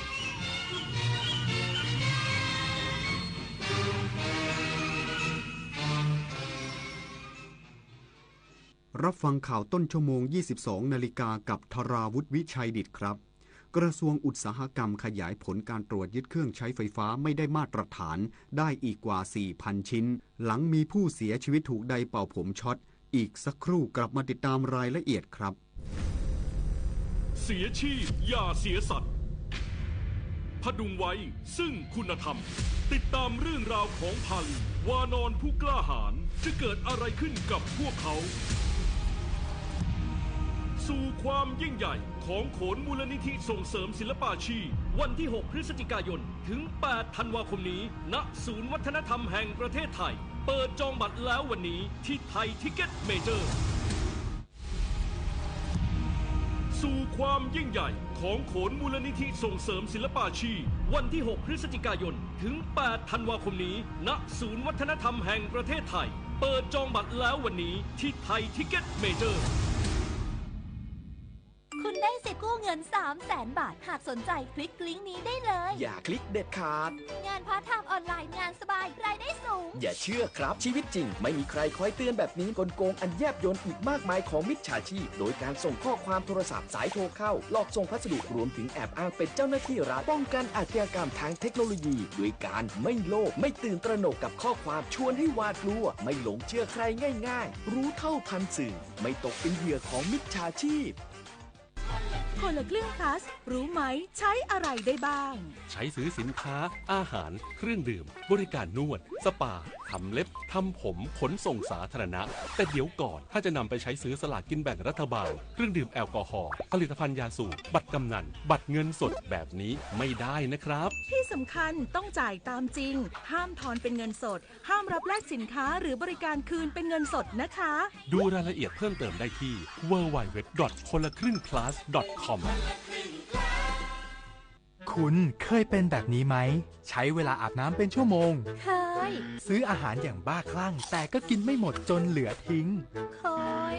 ซื้อเสื้อผ้าราคาไม่แพงแต่ซื้อบ่อยก็เคยหลงลืมที่จะปิดน้ำปิดไฟเมื่อไม่อยู่บ้านเคยเราอยากให้คุณหยุดกิจวัตรประจำวันที่เป็นการทำร้ายโลกช่วยกันรักษาและฟื้นฟูตั้งแต่เรื่องเล็กๆที่เริ่มได้ด้วยตัวเราอาจเป็นเรื่องใกล้ตัวที่สามารถทำได้ไม่ยากกระทรวงอุตสาหกรรมตรวจยึดสินค้าไดเป่าผมและเครื่องใช้ไฟฟ้าไม่ได้มาตรฐานกว่า 4,000 ชิ้น คิดเป็นมูลค่ากว่า 6.3 ล้านบาทได้ที่คลังสินค้าแฟลตฟูลฟิลเมนต์ย่านบางเสาธงจังหวัดสมุทรปราการจ่าเอกยศสิงห์เหลี่ยมเลิศรัฐมนตรีช่วยว่าการกระทรวงอุตสาหกรรมลงพื้นที่ตรวจคลังสินค้าออนไลน์ขนาดใหญ่ในอำเภอบางเสาธงจังหวัดสมุทรปราการซึ่งเป็นของบริษัทแฟลตฟูลฟิลเมนต์จำกัดซึ่งเป็นการขยายผลจากกรณีไดร์เป่าผมช็อตเด็กอายุ10 ขวบเสียชีวิตที่จังหวัดบุรีรัมย์เมื่อวันที่10 ตุลาคมที่ผ่านมาทั้งนี้สำนักงานมาตรฐานผลิตภัณฑ์อุตสาหกรรมหรือสมอ.ได้ตรวจสอบการจำหน่ายสินค้าบนแพลตฟอร์มออนไลน์อย่างต่อเนื่องสแกนตรวจสอบการโฆษณาจำหน่ายไดร์เป่าผมบนแพลตฟอร์มออนไลน์ต่างๆรวม 1,531 URL ตรวจพบการกระทำผิดจำนวน 374 URLจึงสั่งการให้ทุกแพลตฟอร์มระงับการจำหน่ายสินค้าโดยทันทีสำหรับคลังสินค้าของบริษัทดังกล่าวเป็นหนึ่งในแหล่งกระจายสินค้าของ URL ที่ถูกระงับการจำหน่ายจากการตรวจสอบพบสินค้าเครื่องใช้ไฟฟ้าประเภทไดร์เป่าผมที่หนีบผมที่ม้วนผมและหมวกกันน็อกที่ไม่มีเครื่องหมายมอก.รวมจำนวน 4,068 ชิ้นมูลค่ากว่า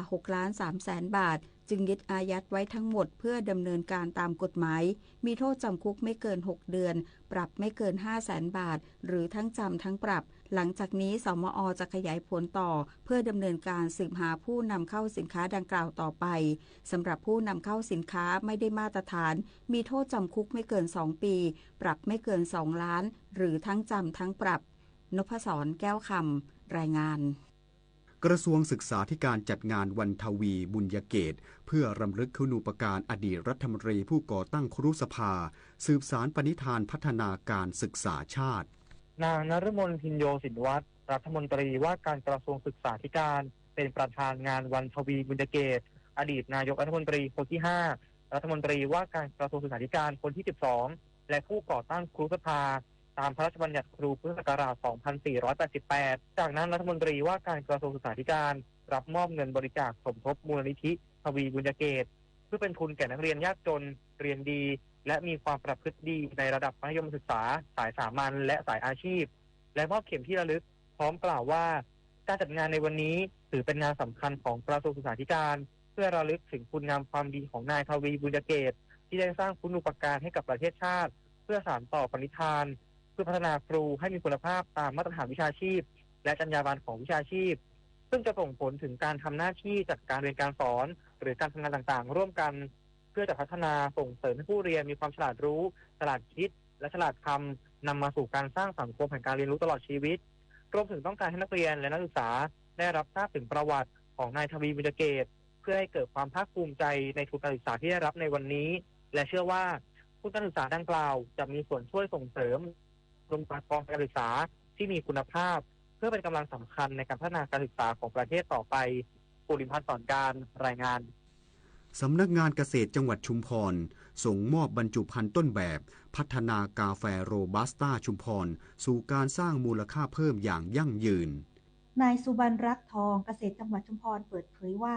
สำนักงานเกษตรจังหวัดชุมพรเดินหน้าขับเคลื่อนกาแฟโรบัสต้าชุมพรสู่ผลิตภัณฑ์คุณภาพเพิ่มศักยภาพการแข่งขันและสร้างรายได้อย่างมั่นคงให้กับเกษตรกรโดยส่งมอบบรรจุภัณฑ์ต้นแบบให้กับวิสาหกิจชุมชนผู้ผลิตกาแฟในพื้นที่เพื่อยกระดับมาตรฐานและภาพลักษณ์ของสินค้าสะท้อนอัตลักษณ์ท้องถิ่นและต่อยอดการพัฒนาผลิตภัณฑ์อย่างยั่งยืนมุ่งเน้นการพัฒนาบรรจุภัณฑ์เพื่อสร้างมูลค่าเพิ่มให้กับผลผลิตกาแฟโรบัสต้าสร้างต้นแบบที่สามารถต่อยอดเชิงพาณิชย์และเป็นแนวทางให้เกษตรกรและวิสาหกิจชุมชนพัฒนาผลิตภัณฑ์ของตนให้มีคุณภาพมาตรฐานและโดดเด่นในตลาดถือเป็นอีกหนึ่งก้าวสำคัญในการต่อยอดกาแฟโรบัสต้าชุมพรให้เป็นผลิตภัณฑ์ที่มีมูลค่าเพิ่มเป็นแรงวิทยุแห่งประเทศไทยให้ความรู้คู่ความสุข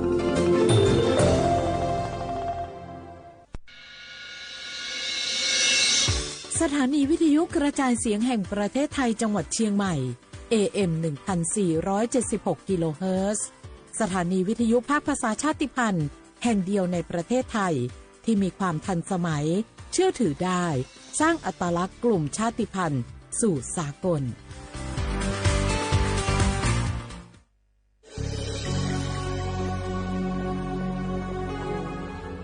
เกิดเป็นคนไทยเติบโตบนผืนแผ่นดินไทย จงภูมิใจในความเป็นไทยชาติไทยเรานั้นนับเป็นชาติที่มีความเป็นมาเก่าแก่ยาวนานเรามีภาษาวัฒนธรรมและมีสิ่งต่างๆที่เป็นเอกลักษณ์ให้เราได้ภาคภูมิใจในความเป็นคนไทยเราควรเห็นคุณค่าและมีความรักชาติหวงแหนแผ่นดินอันเป็นมรดกของบรรพชน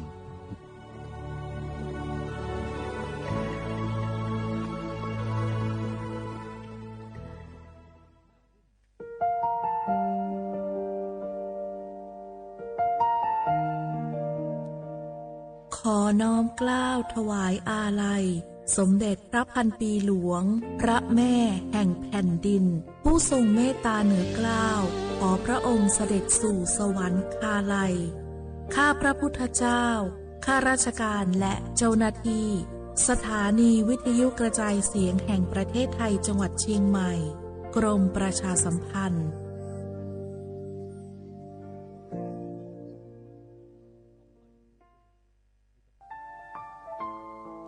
เฮาข้าพี่น้องเจ้าคือไตมีตั้งหม่องเจออันเจ้านางหอคำสมเด็จพระนางเจ้าสิริกิติ์พระบรมราชินีนาถพระบรมราชชนนีพันปีหลวงเลยเข้าสวนหมักฮักคำนนเพกว่าย้อนสู้เก่าตึงปันเฮาวิเย็นขวัญเงาเจ้าเฮาข้าฮอดถึงตีสุคติกัดเย็นเสกำเฮาข้าพี่น้องก้นคือไต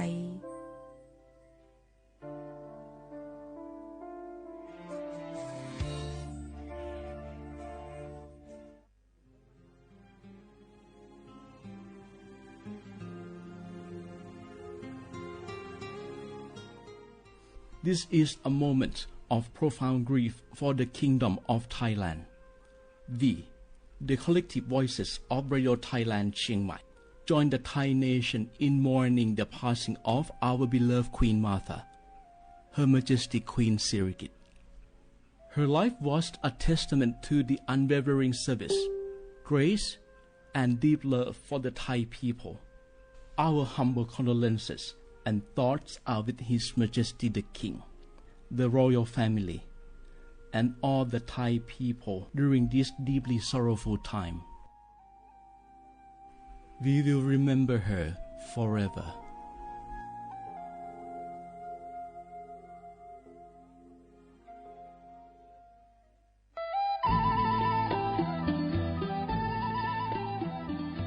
จังหวัดลำพูนโดยสำนักงานวัฒนธรรมจังหวัดลำพูนขอเชิญชวนทุกท่านร่วมย้อนวันวานสัมผัสมนต์เสน่ห์ตลาดวัฒนธรรมถนนสายวัฒนธรรมย่านเมืองเก่าข่วง1,400ถนนรถแก้วชวนมาชมชิมช็อปกับสินค้าพื้นเมืองของกิ่งบ้านเฮามากกว่า100ร้านค้าพร้อมชมการแสดงศิลปะวัฒนธรรมล้านนาและกิจกรรมดีๆจากชุมชนท้องถิ่นทุกวันเสาร์และอาทิตย์ตั้งแต่วันที่25ตุลาคม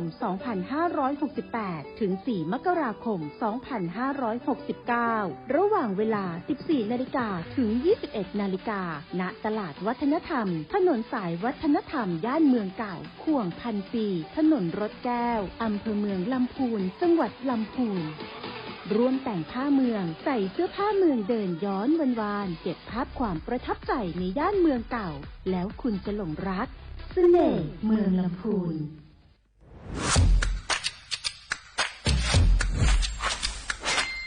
กลับมาแล้ววันนี้กับโครงการคนละครึ่ง plus รัฐออกครึ่งประชาชนออกครึ่งช่วยเศรษฐกิจไทยหมุนเวียนเติบโตถ้าเราช่วยกัน plus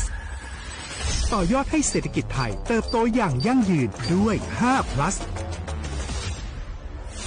plus ที่1เพิ่มช่วงอายุผู้เข้าร่วมโครงการจาก18ปีเป็น16ปี plus ที่2เพิ่มวงเงินใช้จ่ายจาก150บาทเป็น200บาทเพิ่มพลังซื้อของประชาชนเพื่อกระตุ้นการหมุนเวียนในระบบเศรษฐกิจฐานรากลดภาระค่าครองชีพ plus ที่3เพิ่มสิทธิพิเศษด้วยการดูแลผู้ที่อยู่ในระบบภาษีให้ได้รับสิทธิพิเศษมากขึ้นเพื่อสร้างแรงจูงใจให้ทุกคนร่วมอยู่ในระบบอย่างโปร่งใส plus ที่4เพิ่มโอกาสให้นิติบุคคลขนาดเล็กเข้าร่วมได้ให้ธุรกิจเติบโตเป็นกำลังสำคัญของเศรษฐกิจไทย plus ที่5เพิ่มทักษะใหม่เพื่อพัฒนาให้ร้านค้านำความรู้ใหม่ๆ มาช่วยเพิ่มยอดขายลดต้นทุนเรียนรู้เติบโตและปรับตัวไปกับเทคโนโลยีใหม่เพื่อสร้างเศรษฐกิจที่แข็งแกร่งจากคนละครึ่งสู่คนละครึ่ง plus ไม่ว่าจะสั่งข้าวคนละจานชาเขียวคนละแก้วขนมเค้กคนละชิ้นหรือหลายๆชิ้นก็ใช้ส่วนลดได้ทันทีสูงสุดวันละ200 บาทแถมใช้กับฟู้ดเดลิเวอรี่ก็ยังได้สำหรับประชาชนไทยอายุ16ปีเป็นต้นไปสมัครรับสิทธิ์ผ่านแอปพลิเคชันเป๋าตังวันที่ 20-26 ตุลาคม 2568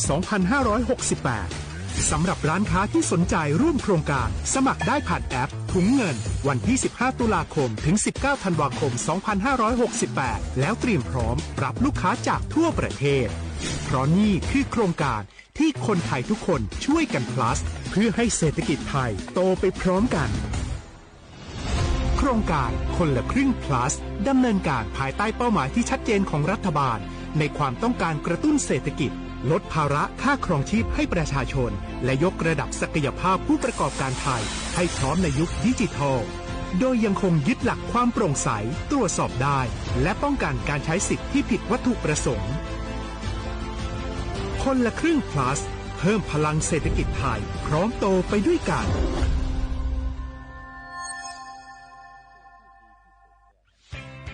เส้นทางสายหมอกที่สวยที่สุดในเมืองแพร่กำลังรอทุกคนไปวิ่งด้วยกันครับทุกก้าวของคุณคือพลังของลมหายใจชวนเพื่อนชวนครอบครัวมาวิ่งฝ่าสายหมอกเพื่อโรงพยาบาลแพร่ในวันอาทิตย์ที่ 7 ธันวาคม 2568 บริเวณลานกิจกรรมหลังวัดพระธาตุช่อแฮมาร่วมกันส่งต่อพลังแห่งความดีเพราะทุกก้าวของคุณช่วยต่อชีวิตให้กับผู้ป่วยในโรงพยาบาลแพร่สมัครได้เลยวันนี้แล้วไปวิ่งด้วยกันในวันอาทิตย์ที่ 7 ธันวาคม 2568พบกันบริเวณลานกิจกรรมหลังวัดพระธาตุช่อแฮนะครับ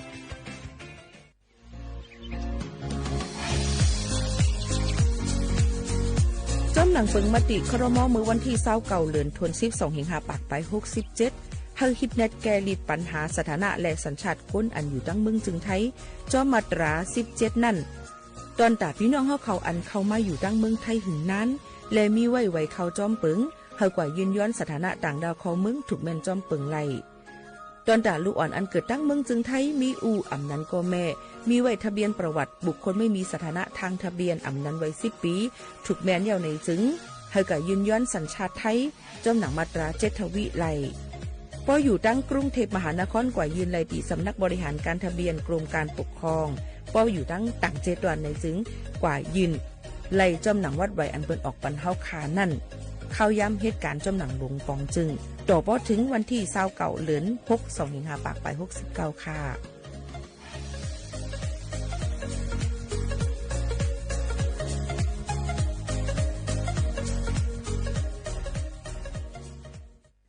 พี่น้องเขาสนใจใครปืนเผาผ่านตั้งห้องเปิดเสียงสวทเก้งใหม่ปั่นตั้งหู้ห่มปลาดังมีดังซื้อถ่อมแจ้งแล้งหลีกว่าไก่ในปืนตีเจดอนเก้งใหม่กับสืบมาเลยดีสวทเก้งใหม่หมายฝน053-276-068และ092-246-8579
เป็นไต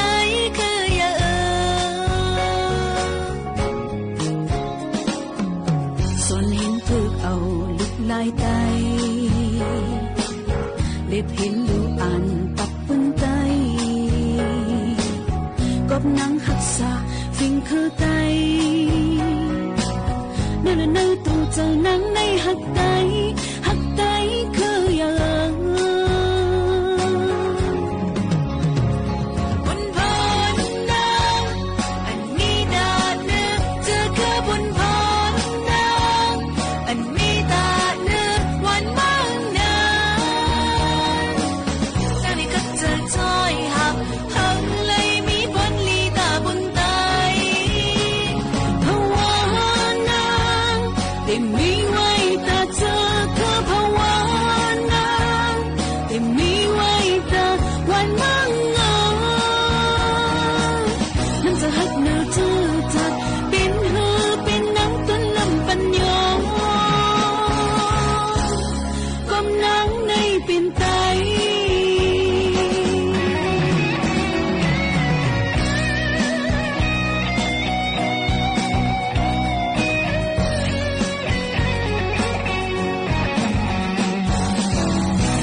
เมื่อซุ้งค่าเมื่อซุ้งพี่น้องผู้ยินถ่อมเสียงได้ตั้งเสียงกูก็กูก้นค่ะชบกันตีนตอนการห้องปล่อยเสียงสวทเก่งใหม่ AM 1476 GHz ปืนปล่อยเสียงกูวันพอถึงมาข่าวยาม 10 โมงถึง 11 โมงกลางไหนกลางค่ำอยู่จอมเขาโมขาวนุ่นสุภาวันเชื้อสารวินเป็นอ้อยกออ้อยเซปอแม่ปีน้องๆเฮาเขาค่ะตอนตาในวันเมื่อได้ถึงมาในวันจันทร์ที่3เดือนธันวาคม11 2แห่งปลาย25ปีได้2แห่ง1ปากปลาย19ปีก็จาก1แห่ง3ปากปลาย87คู่ถึงมาเหลือน12เหมือ13คำในวันเมื่อได้อยู่จำกันดีในดังขาเฮาสิในตอนการภาษาความใต้ดีในข้าเจอออกมาฝากตอนจุดถึงปอแม่ปีน้องๆเฮาเขาอยู่ค่ะไว้ฝน นตกลงมาหลายวันในนะคะย้อนบ่ว่าข่าวฟิงฟ้าราศีเขาล่ามคาด้วยว่าที่มีฝนตกลงมาดอกบ่ถึงน่ะวันที่10ปุ่นเนาะค่ะพี่น้องเขาดำพ้องตะเหลียวหลายๆตีเฮ็ดให้น้ำน้ำท่วมน้ำนองน้ำพี่น้องเขารู้เลยฟังกันไว้รู้ล้อมด้วยถึงลองโคกของเฮิรนเยยกอบเจ้าให้เจ้าสวนเจ้าหน้าก็ถูกดีเลยฟังกันไว้ลองมักเขาเท่านำหนังหือบ่ได้มีลองรู้ซุ่มฝากตอนจนถึงกูก็กูก้นลองฮอลุดฮอกาจังได๋ก็รู้เลยฟังกันไว้เหมือนกันค่ะนะพี่น้องเขาค่ะอันนี้ก็ออกมาฝากตอนจูถึงพี่น้องเขาให้แรงยินถ่อมจ้อมกันในตอนการเฮาขาดที่ไหนจึงหนังไหนค่ะอ๋อพี่น้องเขาค่ะเขาคำมาถ่อมด้วยในนั่นค่ะตั้งมันจำเข้ามาในข้าวเหลือน12ม้วนนะคะประเพณียี่เปงนะคะเป็นก็คึงปองให้สร้างจำหนังเงาลายอันมันเป็นอยู่ไว้มือพ้องแม่แผ่นลินเมืองจึงไทยในต่วนที่เก่าเฮาคาเลยนอนเพกว่านั่นขนาดเนาะเพิ่นก็มีลองปรับเปลี่ยนหลายๆนะคะลองหุ่นโนเสียงหลังอ่อนอันโมเมสิมจะในกติอ่ำป้อมีก้อยกาก็คึงปองให้สร้างจำหนังฟิงแงฟิงทุ่งกว่าอยู่ในนั่นค่ะนายการันธนกุลจิราพัฒน์เนี่ยค่ะผู้อำนวยการภายท่าอากาศยานเชียงใหม่ในนั่นค่ะภายร่างคงเฮือหมิงเกี้ยงใหม่ AOT เขาก็บอกเล่าถึงว่าในโจกาข้าวเดือน12มวนในค่ะเปิ้นก็เปลี่ยนไปหลายๆลองเฮือหมินนะคะในวันที่5ถึงวันที่6เดือน11 2แห่งปลาย25ในค่ะพี่น้องเขาค่ะแล้วก็เปิ้นก็ติมิน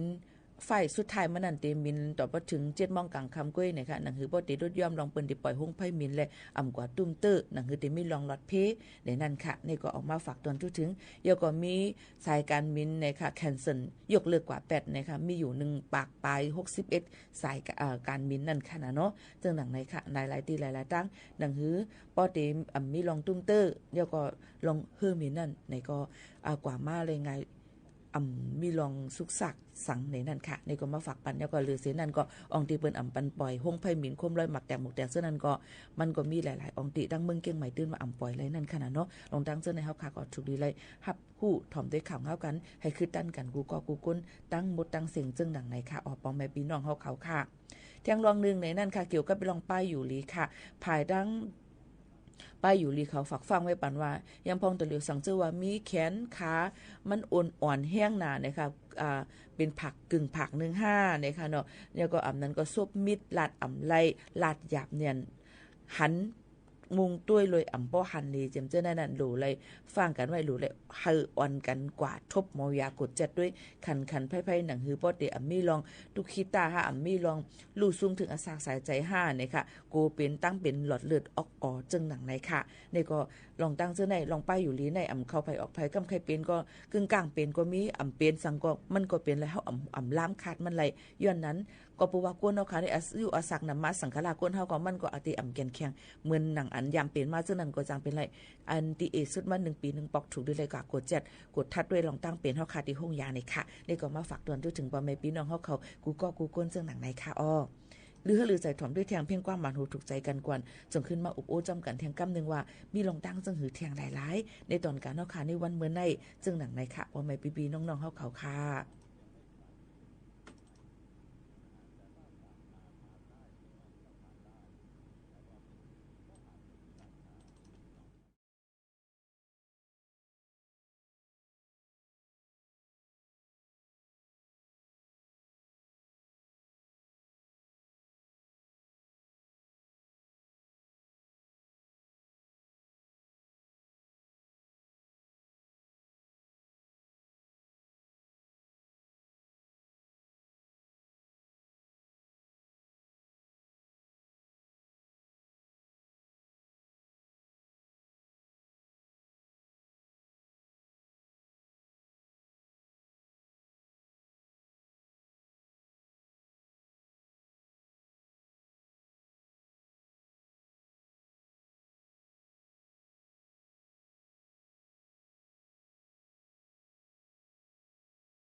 อ๋อค่ะพี่น้องเขาค่ะย้ำพ้องแต่เร็วนั่นเนี่ยค่ะก็ดีเลยหันว่าเจ้าหน้าที่เขาหลายๆฝ่ายเปิ้นก็ออนกันกดจัดกดทัดด้วยในนั่นค่ะเมื่อหนังตั้งตำรวจผู้ทอนเจ้าหน้าที่ปลิกจุ่มผักหาเขานั่นเนี่ยค่ะกว่าตีนยอบเลยก้นเข18ก้อเนี่ยค่ะก้นเมืองมัน2ก้อโฮมกันเนี่ยค่ะเฮ็ดลองแก่งคอเซ็นเตอร์เนี่ยค่ะหยอกเลียนปืนเนอออนไลน์จ้าเพี้ยนในปืนตีแมริมจะดอนเก้งใหม่ในนั่นค่ะว่าก็หยอกวันว่ามีโคของเครื่องใจตกไว้อยู่เนี่ยก็โยก็อำไปเลยส่งนะโยก็ขู่เข็นเตะเอาเงินเปิ้นนะคะพี่น้องเขาค่ะลองตั้งเจอในเมื่อวันที่30เดือนธัน12เฮงไปเศร้าหาปนมานั่นไหนค่ะพลตำรวจโทกฤษธราพลยี่สาธรไหนค่ะภายดังเจ้าหน้าที่ปลีกพักหาเขานั่นนะคะอีกป้าหลายๆฝ่ายกว่าตียอบไลกากด7ตีในหมายเฮือน161/11หมู่2ดอนแก้วแมริม7ดอนเก้งใหม่ค่ะมีหมายสาร7ดอนเก้งใหม่เสนะคะฮู้ว่าเป็นพี่น้องก้นเขอยู่ไว้ในนั่นเสอ่อนกันครึ่งปองให้สร้างเป็นจุ้มหยอกแหลนเจียแผ่นนะคะเป็นก้นจ่าย14เกาะเป็นผู้ยิง4เกาะนะคะมีก้นเมืองมันทั้ง2เกาะนะคะกด7ยึดไว้โคของกลางไว้คอมพิวเตอร์10เครื่องนะคะฟงมือถือทาง80เครื่องนะคะอ๋อตั้งหมดก็ลาดว่าเป็นก้นเขขึ้นมาหยอกเขนะคะก้อยกาซึ่งหือกอลีลองตั้งเสื้อในหนังหือป้อเตอัมมียอกอเปิ้นก็อ่อนกันตีนยอบเสเฮ็ดจอมหนังปักเปิงใหม่มีกว่านั่นในนั่นค่ะพี่น้องเขาหลูไล่ฟังกันไว้จอมค่ะนะพ่อแม่ปีๆน้องๆเขาค่ะลองตั้งเสื้อในมันถูกดีเลยไว้ฟังเตๆว่าๆนะคะสังว่าพบทั่วผ่านในจึงกับสืบกว่าไรตีหมายโฟนทิปเน็ต191ในก็เลยเหมือนกันเจ้าหน้าที่เปิ้นก็ดีกว่ากด7กดทัดเฮครึ่งปองให้สร้างจอมหนังลองตั้งอันเปิ้นดีครึ่งปองให้สร้างนั่นกว่าในนั่นค่ะเกี่ยวกับไปลงยาเมากำค่ะเปิ้นก็ให้ลาด้วยว่าจอมพ่องหลวงตั้งเมืองจึงไทยและไผ่ลองมันกึ้มและไผ่ปักตาผิวมวยยาเมากำเนี่ยค่ะเปิ้นก็ห้องหับให้เปิดบันเนี่ยค่ะให้พ่อแม่พี่น้องเขาเนี่ยค่ะลาดในลองมันกึ้มตั้งวันตั้งเมืองนั่นค่ะหนังหือบ่เตอัมมีลองก้นติดยาเมากำเต็มเจ้าในให้กับสืบกว่าตีหมายโฟนทิปเน็ต1374ไลน์นะคะ Facebook 1374แจ้งเบาะแสนะคะตอนตาลองมันกึ้มเพื่อความมั่นคงเนี่ยก็เลยเหมือนกันกูฝ่ายเตออนกันปักตาผิวมวยแปดลองอันอำลียอก็ลองเผยติดเผยสู่เผยซ้ำจำเจนั้นก็เปิ้นก็เอากาดแผดกว่าตืดแปดยอก็กวาดล่างแปดนั่นคือบ่ได้มีรองลู่ซุ่มตั้งวันตั้งเมืองกว่าแทงเจิงหนังไหนค่ะยอก็จังตีเขาก็หลายๆฝ่ายยังลงปืนตีกดจัดกดทัดด้วยแห่งการยันเมืองอันมีวัดมีไว้เหตุการณ์ถูกแม่นตีแม่นตั้งมันเจ็มเจนั้นพี่น้องเขาก็ฉุกลีเลยไว้ฟังไว้เหมือนกันลงตั้งเจอไหนมันหลำลองแน่นให้ฟังอยู่ฟังกินกันกูก็กูก้นใส่กำค่ะบ่แม่ปีๆน้องๆเขาค่ะก็ออกมาฝากตอนถึงเจิงหนังไหนค่ะอ๋อ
อ๋อค่ะเนาะตอนดาวันเมื่อไหนก็เขาพาพี่น้องเลยมาพบมาทบกันเส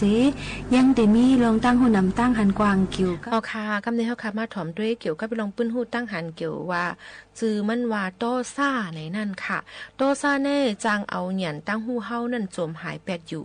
พ่องมือโตซ่าตึกออกอยู่เซเฮ็ดสร้างกว่านั่นเตจังเป็นลองลู่ซุ่มอันเอาขึ้นอำไลนั่นอยู่ป้อมเอาโตซ่าออกหน้าเซเฮ็ดกว่าใน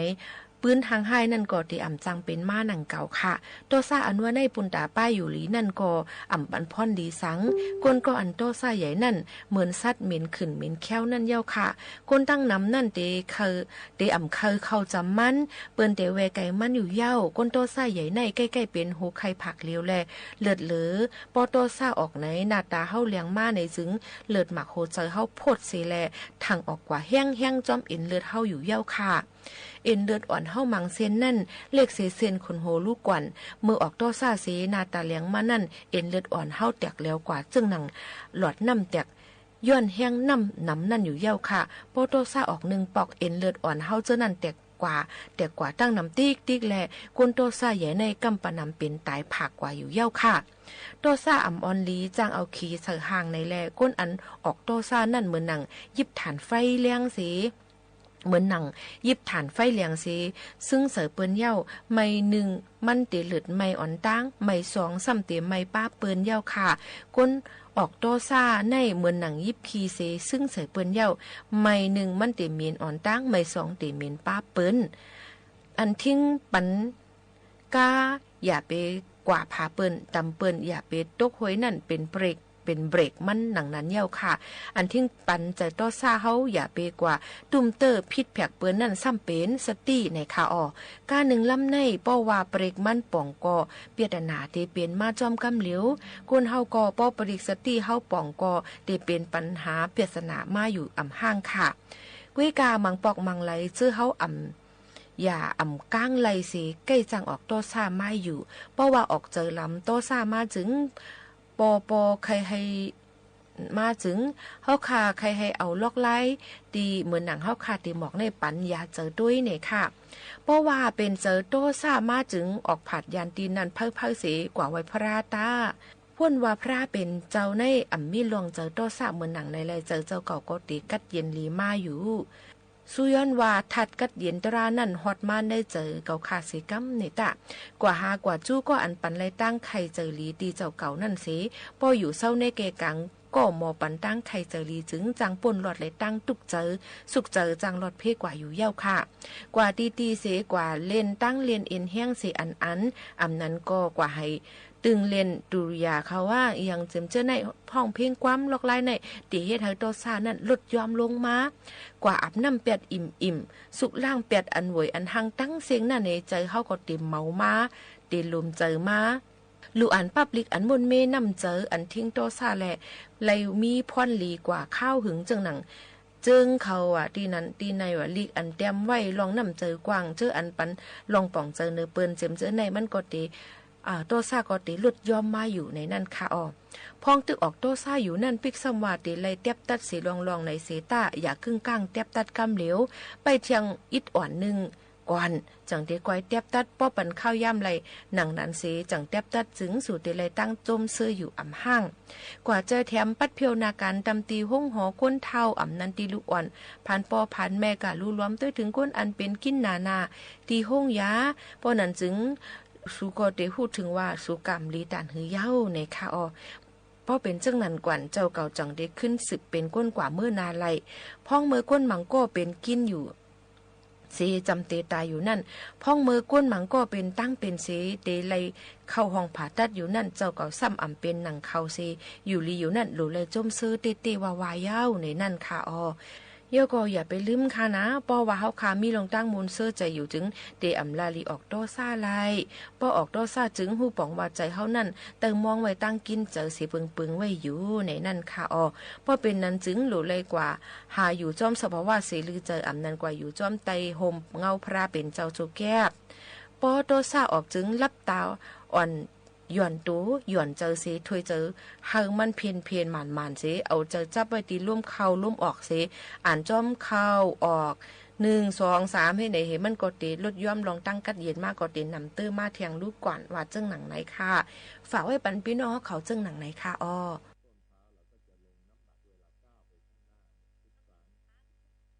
ค่ะกำเนิดเฮาค่ะมาถ่อมด้วยเกี่ยวกับ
ช่อมเพลงความกว่าในค่ะโยก็พี่น้องเขาอย่าลืมค่ะนะจอมหนังพี่น้องเขาอันเป็นถามกันเข้ามาตั้งน้ำตั้งหลายเตย้อนปืนเผาเสเตย้อนซับเลี้ยงปันพี่น้องเขาเทียงกำหนึ่งค่ะเกี่ยวกับลุยลองว่าผายจุ้มจอมพ้องหลงต้านเที่ยงหลายๆฝ่ายเขานั่นเปิ้นหับเลิงไว้อันเปิ้นเตรียมผืนลิกยืนต่างกว่าลุยลองว่าเปิ้นเตปันตื้อตั้งตอนตาลูกอ่อนเปิ้นปันตื้อตั้งตอนตาลูกอ่อนอันอยู่ตั้งเมืองจึงไทยเสปัน ตื้อตั้งตอนตาลูกอ่อนอันอยู่ในเมืองจึงไทยสังว่าได้เอาขึ้นกว่าเฮนลีกเอาเข้ากว่าเฮนลีกนั่นลูกอ่อนมีวัดไว้อีสังกะเย้า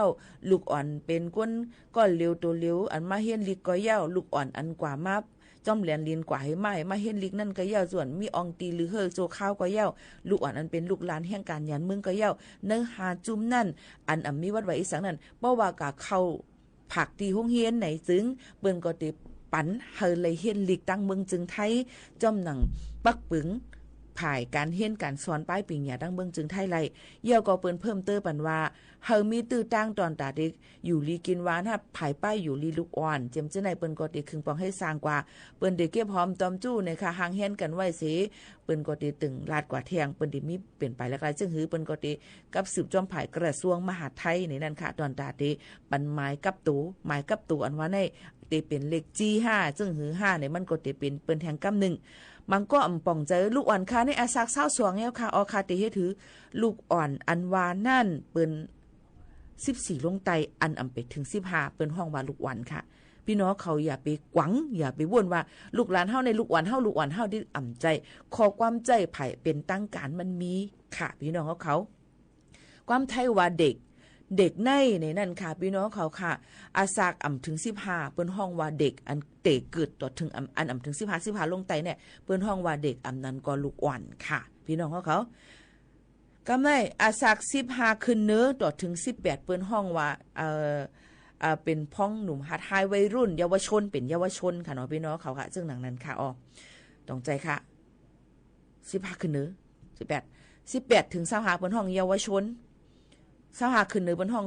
ก้นหลวงก้นเหตุการณ์หาทายเปหางเปโตไรซาป่นเหนือในเปิ้นก็บอกว่ามันเปหางเปโตบรรลุนิติภาวะในนั้นค่ะย้อนนั้นเลยพี่น้องเขาดูเลยป่องเจอข้อความอันเจอในจอมค่าจึงว่าถ่อมด้วยลีค่ะนะ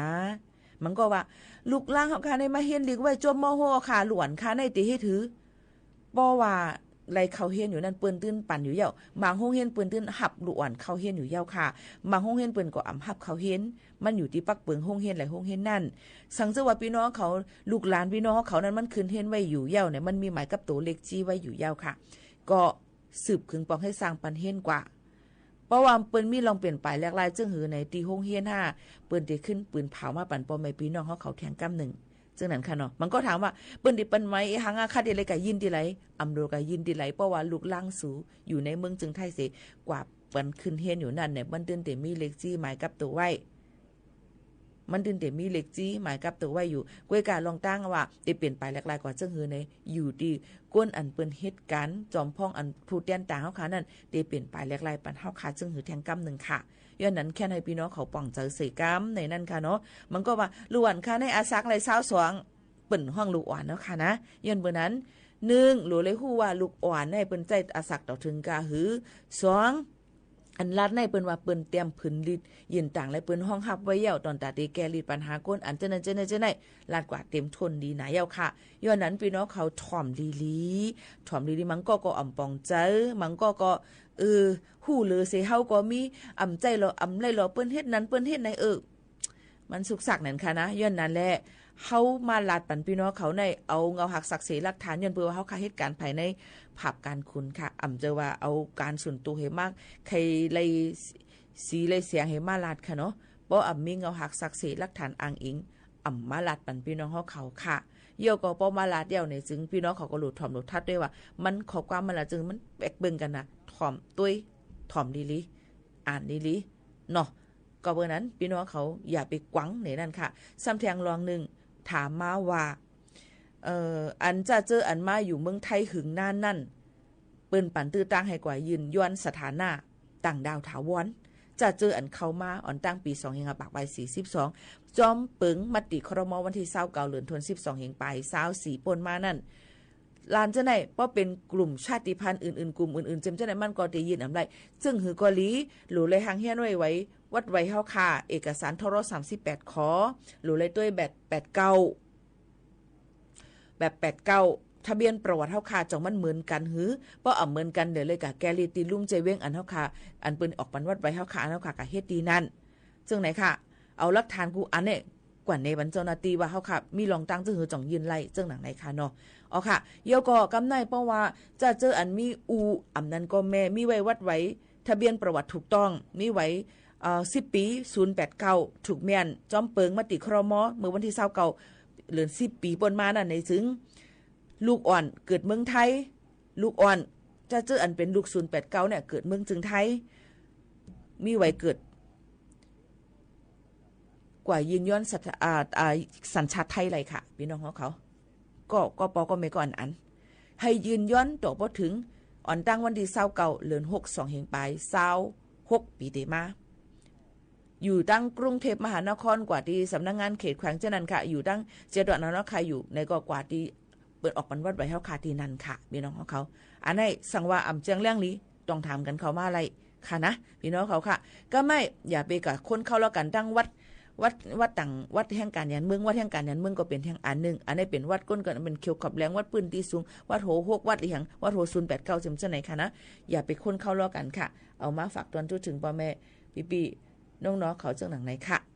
10หรือใจถ่อมด้วยเพียงกว่ามันถูกใจเสเขายามหมดสิ่งแต่ย้อนผาดยันพ่อแม่ปีน้องๆเขาเมื่อก่อนเนาะค่ะนะสำคืนมาหบมาทบจำกันแท่งย้อนสู้ปันให้กูก็อยู่ลีกินหวานก้างยานเพ่เข็นค่ะขอบใจถึงกูก็กูก้นค่ะเหมือนซุงค่ะ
จะเป็นโลหะหรือสารเคมีหรืออะไรบางอย่างที่ทำให้เกิดผื่นตุ่มน้ำขึ้นพวกนี้ต้องใช้พวกสเตียรอยด์ครีมทาช่วยนะครับขันด้วยนะคะแล้วก็แช่น้ำเย็นเลยนะเวลาที่มีอาการปั๊บรีบแช่น้ำเย็นครับแล้วก็ใช้สเตียรอยด์ครีมทานะครับตัวก็ขึ้นลองไปปรึกษาเภสัชกรในร้านยาดูอาจจะมียาทานนะครับพอดีหมดขึ้นก็อาจจะต้องทานยาโอเคครับหมดเวลานะครับวันนี้ได้เท่านี้เดี๋ยวพรุ่งนี้ปรึกษาหมดเวลาโอเคครับโอเคนะครับครับสวัสดีครับขอบคุณคุณหมอด้วยครับสวัสดีครับสวัสดีค่ะโอเคครับข่าวมาแล้วครับอีกสักครู่กลับมาติดตามรายละเอียดครับโครงการพัฒนาระบบกสิกรรมด้วยศาสตร์พระราชาช่วยชีพให้เกษตรกรโดยรวมกลุ่มเพื่อช่วยเหลือตนเองและช่วยเหลือซึ่งกันและกันให้มีความเป็นอยู่ที่ดีสร้างความเข้มแข็งในระดับชุมชนแต่ละพื้นที่อย่างเหมาะสมต่อเนื่องสู่การพัฒนาที่ยั่งยืนเพื่อให้เกษตรกรสามารถดำเนินชีวิตได้อย่างมั่นคงด้วยหลักเศรษฐกิจพอเพียงศาสตร์พระราชาปวงประชาเปี่ยมสุขอาชญากรรมออนไลน์ความท้าทายและโจทย์ใหญ่ของประชาคมอาเซียนที่ต้องผนึกกำลังกันรับมือภัยไซเบอร์ในภูมิภาคผ่านกรอบความร่วมมือสู่โรดแมพ 4P Preventing ป้องกันการแทรกซึมขององค์กรอาชญากรรม Pursuing นำคนผิดเข้าสู่กระบวนการ Protecting ปกป้องเหยื่อและกลุ่มเปราะบาง Promoting เสริมพลังความร่วมมือทุกระดับร่วมสร้างภูมิภาคที่ปลอดภัยไร้พรมแดนและเข้มแข็งไปด้วยกันดินถล่มภัยพิบัติในช่วงหน้าฝนโดยเฉพาะพื้นที่เสี่ยงภัยมักส่งสัญญาณความผิดปกติทางธรรมชาติสังเกตพบสัญญาณจากฝนที่ตกหนักนานกว่า6ชั่วโมงระดับน้ำในแม่น้ำลำห้วยสูงขึ้นเร็วและดินอยู่ในสภาพชุ่มน้ำผิดปกติน้ำเปลี่ยนเป็นสีเดียวกับสีดินภูเขาได้ยินเสียงการไหลของโคลนให้รีบอพยพอยู่ห่างจากลำน้ำให้มากที่สุดและโทรขอความช่วยเหลือสายด่วนนิรภัย1784เยาวชนคือพลังสำคัญในการขับเคลื่อนอาเซียนไปข้างหน้าประเทศไทยพร้อมสนับสนุนเครือข่ายเยาวชนอาเซียนให้แข็งแรงเป็นมิตรและรวมพลังด้วยการสนับสนุนเครื่องมือดิจิทัลและพื้นที่ให้เยาวชนได้แสดงออกลงทุนในโครงการพัฒนาเยาวชนสนับสนุนความร่วมมือข้ามพรมแดนและส่งเสริมการเข้าถึงการศึกษาทักษะสำหรับอนาคตอย่างเท่าเทียมเยาวชนอาเซียนคือพลังสร้างอนาคตผู้ต้องราชทัณฑ์เรือนจำกลางปัตตานีร่วมแสดงความอาลัยสมเด็จพระนางเจ้าสิริกิติ์พระบรมราชินีนาถพระบรมราชชนนีพันปีหลวงจัดทำริบบิ้นสีดำแจกจ่ายให้แก่ประชาชนที่ร่วมพิธีทำบุญทางศาสนานายสอนชัยตลาสุขผู้บัญชาการ